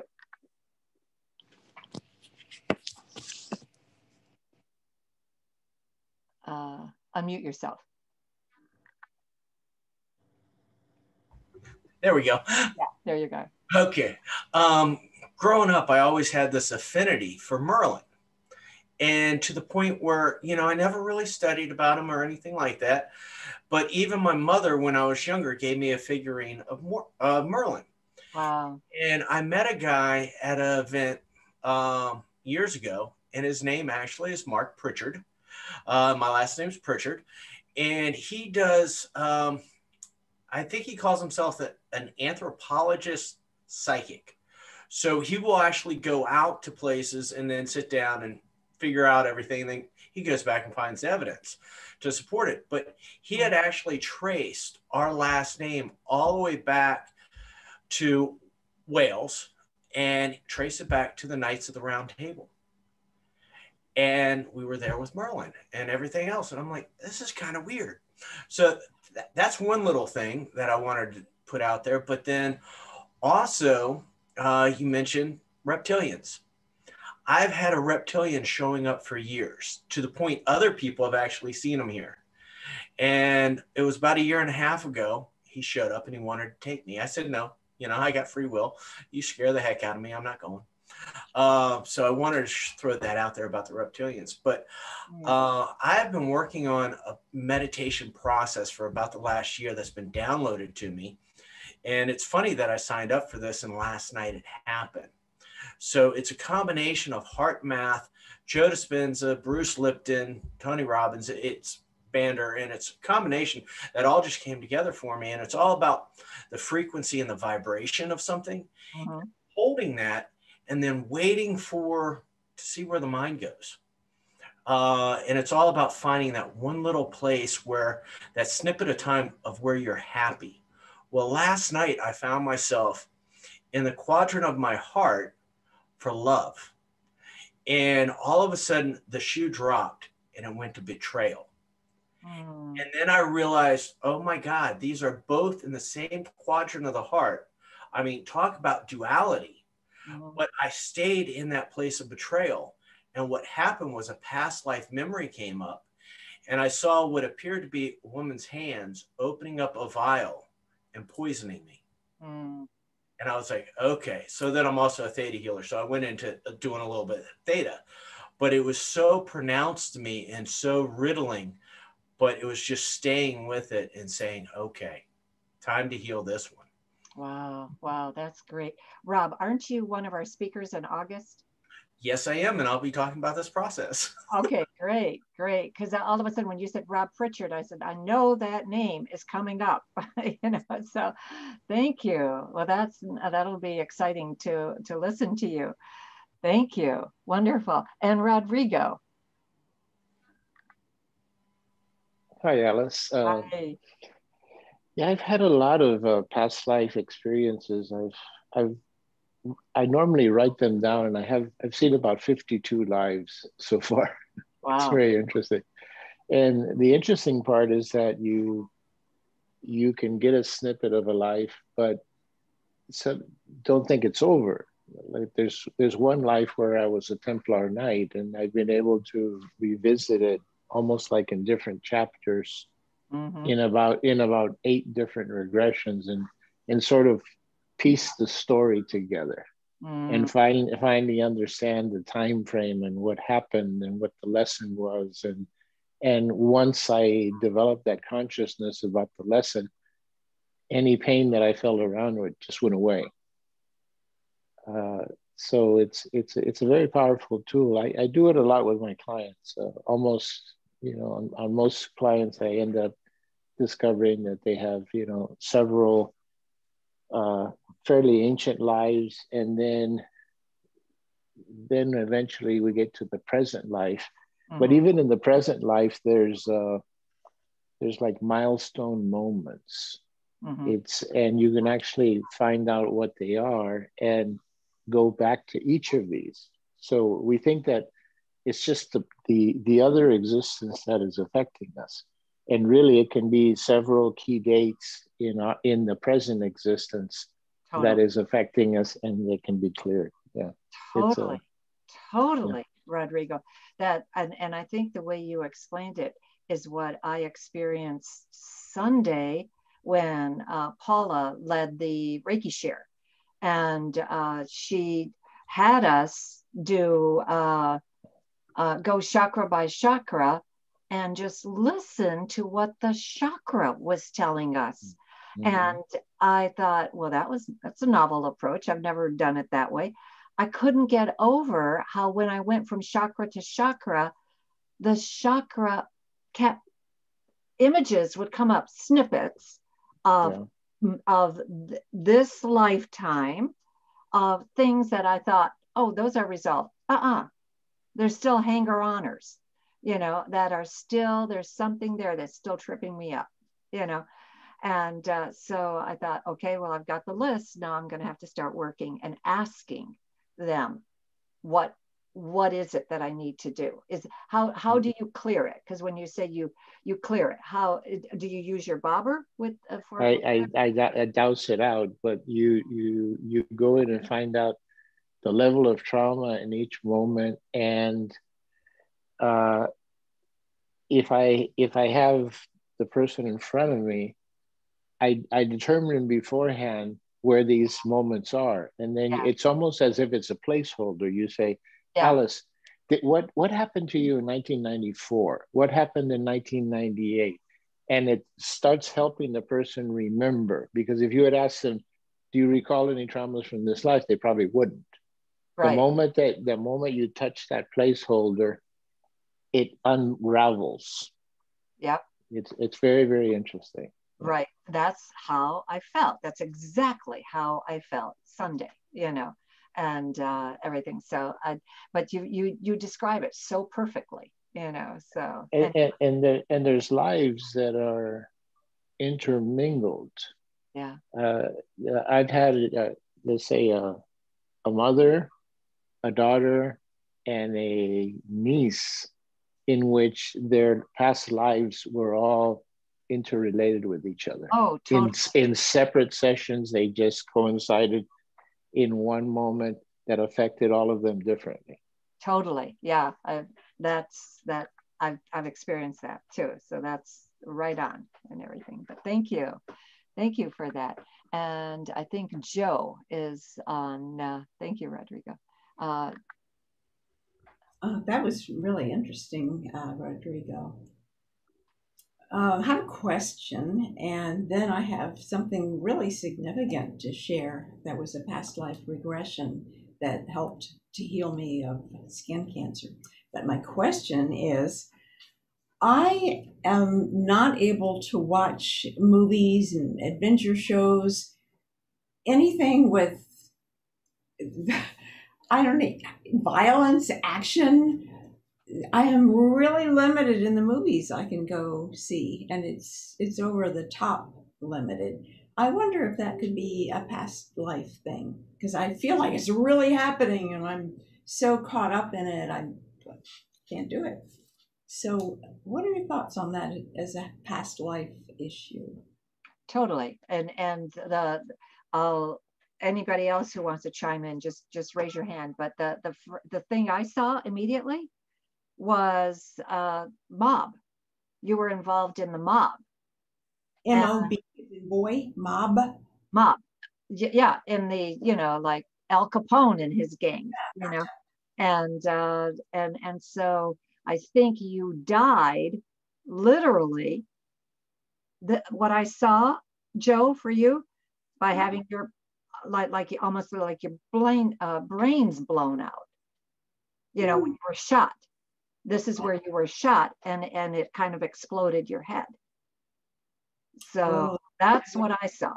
That would be really nice. But I mean, I'd be curious. Rodrigo, did you see anything different that you could help her with? I wasn't tuned in. Oh, yeah. Okay. Anybody else? No, I want to chime in. I feel like that when I had the same problem. I'm Debbie, sorry. I couldn't watch anything, especially like violence against women or anything Holocaust or anything like that until I started doing my healing meditations and my healing work. And I healed past life, I think ancestral. I really feel like my purpose with my mom, going back to her mom's family, a lot of violence took place in our family and our family lines. And when I started doing the healing, now I can watch anything and I can separate it. Like, this isn't real to me anymore. And it doesn't bother me. But yeah, I used to be just like you in boyfriends and family. And they'd be like, oh, just watch this war movie with us, or just watch this with us. I'm like, I can't.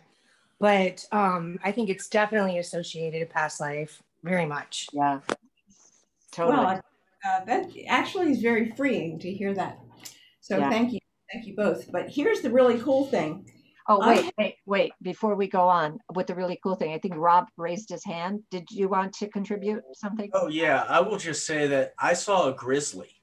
So actually meditate on a grizzly and see what angst and anxieties come up. And then going back to what Rodrigo was saying, I've got Brian Weiss's book behind me, his training manual. But the one thing that he says over and over again is, through past life regression, we will go back to what is most present and haunting of today before we go to other past lives. Just to throw in what Rodrigo was saying is, what's present here, what's going on now is bringing up that past life that's most affecting this one. That's a good point. It might be a while before I get to that because there could be more pressing things. So thanks for that. All right. Okay, the really, really cool thing. Okay. It doesn't start off cool. I had skin cancer on the side of my nose that was significant, and I didn't recognize it as that.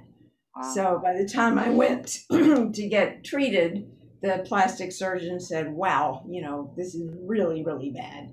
And you're going to need to have Mohs surgery and so on and so forth. But they didn't schedule it right away. So I started doing energy work, and I went to somebody who could lead me in a past life regression. And he took me back to a time when and he really took me deep. He was very good at this. I had brown skin and sandals, and bottom line was my family had been massacred. The whole village had been killed. Everybody, everything that I knew and loved was gone. And I was grieving, and I could see myself grabbing the sand and letting it sift through my fingers, and I was sobbing. Well, as I did this regression, I was sobbing, just sobbing and sobbing and sobbing. I released something. There's no question in my mind. And when I went for the surgery, a week or two later, the surgeon said, it doesn't look like there's cancer here. And they did a biopsy, and the first biopsy had definitely shown cancer and that the margins were not clear. There was more there. This time, nothing, nada. So I drove on to or had my sister, who was thinking she was going to drive a bandaged person, to the plastic surgeon that was going to do the skin graft and all the rebuilding. And he was astounded. He said, I thought you would look like a torpedo had gone off in the side of your nose. And he said, in 28 years of practice, I had never seen anything like this. And of course, if you say it was herbs or energy healing, it was like, so it was a miracle. It was a true miracle. And I do believe that the release of all the grief that I felt from that past life made a difference. Oh, I think so. I would absolutely agree with that. So anyway, thank you, Joe, for that. Yeah, because I was listening to Joe Dispenza today, and I heard he related a story similar to that on 2 days ago. So anyway, so thank you. I don't know. Did Celeste talk? Okay. Debbie, did you talk? I talked a little bit when she was talking. Past lives has been for me, when I was a little girl, I used to have tons of dreams. I dreamt about the Golden Gate Bridge. I remember I had this reoccurring dream when I was a kid about going over and I mean, I was a kid, I'd never been to California, going over the Golden Gate Bridge, and I saw it in a movie, and I remember being terrified. I didn't sleep for like 3 weeks because I actually saw the bridge that I kept seeing in these dreams. I couldn't go over a bridge for probably 20 something years. And finally I dealt with that. But it wasn't until losing my mom about 2 years ago when I started to kind of do like healing work and meditation. And I visit past lives very frequently now, and dreams probably predominantly my whole life. But I dreamt about being persecuted as a witch. I can't wear anything around my neck because I in meditation, I've dreamt of being a Native American, an Indian who was killed with a knife, and I could feel it bleeding. And I think it's really fascinating, all of and it's funny kind of listening to you tonight. Like, I love Merlin, and I just watched that whole thing. I binge watched it like a month ago. Oh gosh. And the same, I feel an affinity to that, and to like Chi and like Mulan and Chinese and Egyptians and Holocaust. And I think my mom, losing her, but I mean, she was very fascinating, and she was very into spiritual books. Some of the books that you read, like my mom had, and that's the one thing I kept, that in her rocks. She liked her rocks and her crystals. But having lost her now, my mom and I are closer now than we ever were when she was alive. And I know my mom and I were together in past lives. I dream about her a lot. Sometimes I dream about her and other, it's like, it's not this current existence, it's with different family members. And it's just very fascinating to me. This was very fascinating tonight. I'm very grateful. Thank you. All of everybody's that they said, and your stories were very awesome. Thank you. Thank you. Thank you so much. All right, Kathy, I think there's I came late, so I'm going to pass, but thanks. Oh. I'm enjoying listening. Okay, great. And Cher, did you share? I think she did. No, I haven't gone. So I just recently started this path, this journey into this aspect. I don't know. I've been called, drawn. I don't know what it is. So I don't necessarily have any memories of past life experiences. I have had deja vu moments, but I never associated it with possible past life moments. But it has been quite interesting and eye-opening to listen to the discussion tonight. And I also am thankful and grateful for this insight, because it gives me it opens my mind to thinking in a different aspect, something different than what I've previously thought. So I am thankful for that. Great, thank you. Always grateful for people who are willing to listen, so and Susan W, I don't know if you shared. Hi, I'm Susan. Thank you so much. This was a wonderful experience tonight. And as a child, I used to have a lot of deja vu moments, and I had recurring dreams as a child that I was running through a forest, and then I was driving through the forest, and I was driving, before I even knew how to drive. I was a child. And then most recently, I did have a dream where, I don't know if it was a past life thing, but I actually saw God in the clouds.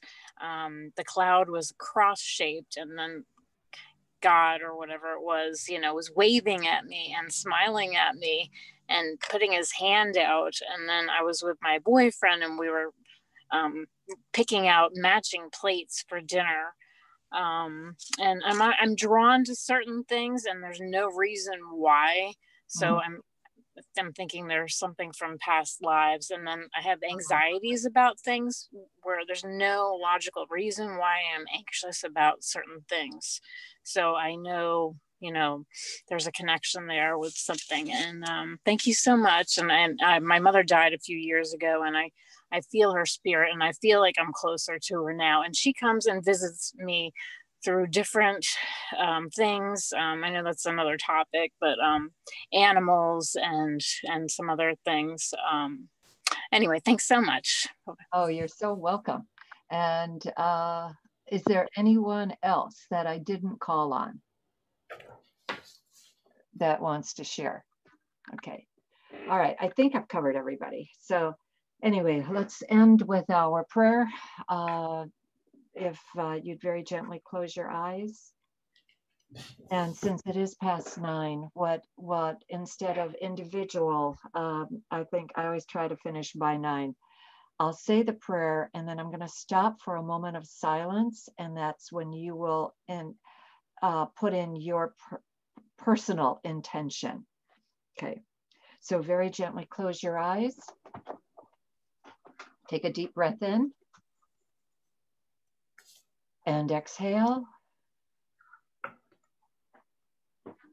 Dear Mother, Father, God, divine, infinite spirit, source of all that is, asked to be connected to you, to my higher self, and to the higher self of all here present.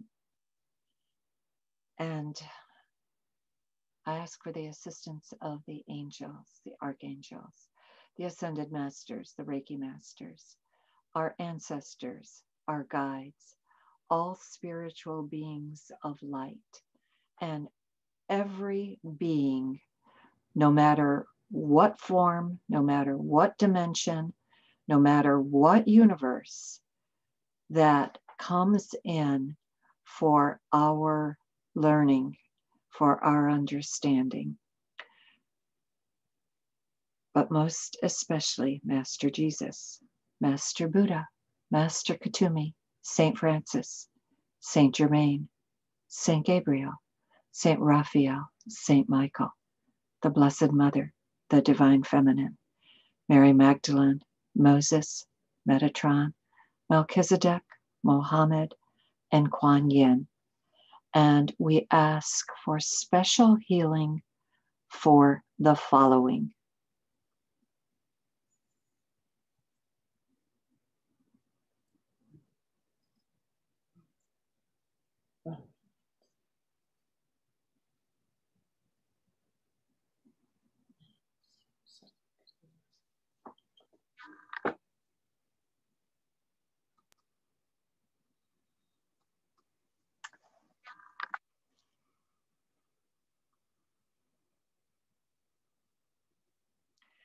And we also ask to be connected to Metatron and his healing angels so that we each receive the highest vibrations of light.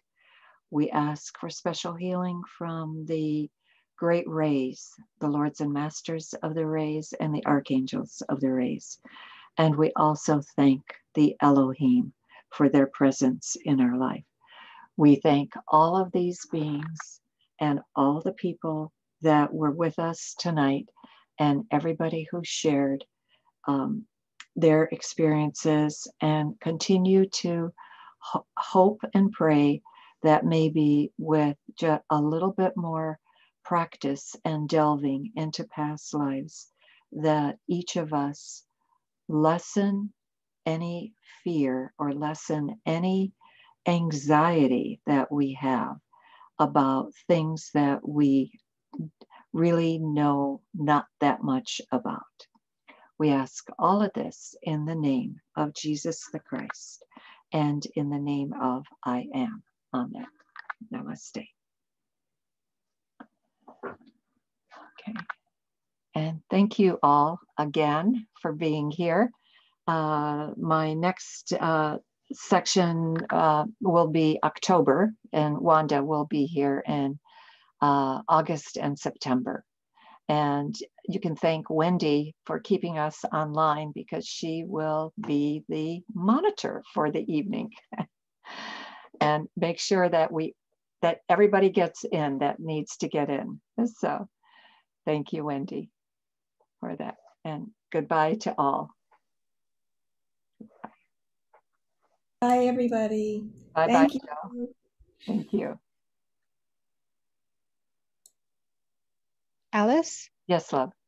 Another quick question for you. Where can I get a copy? I know this was recorded. Yes. Where can I get a copy of it?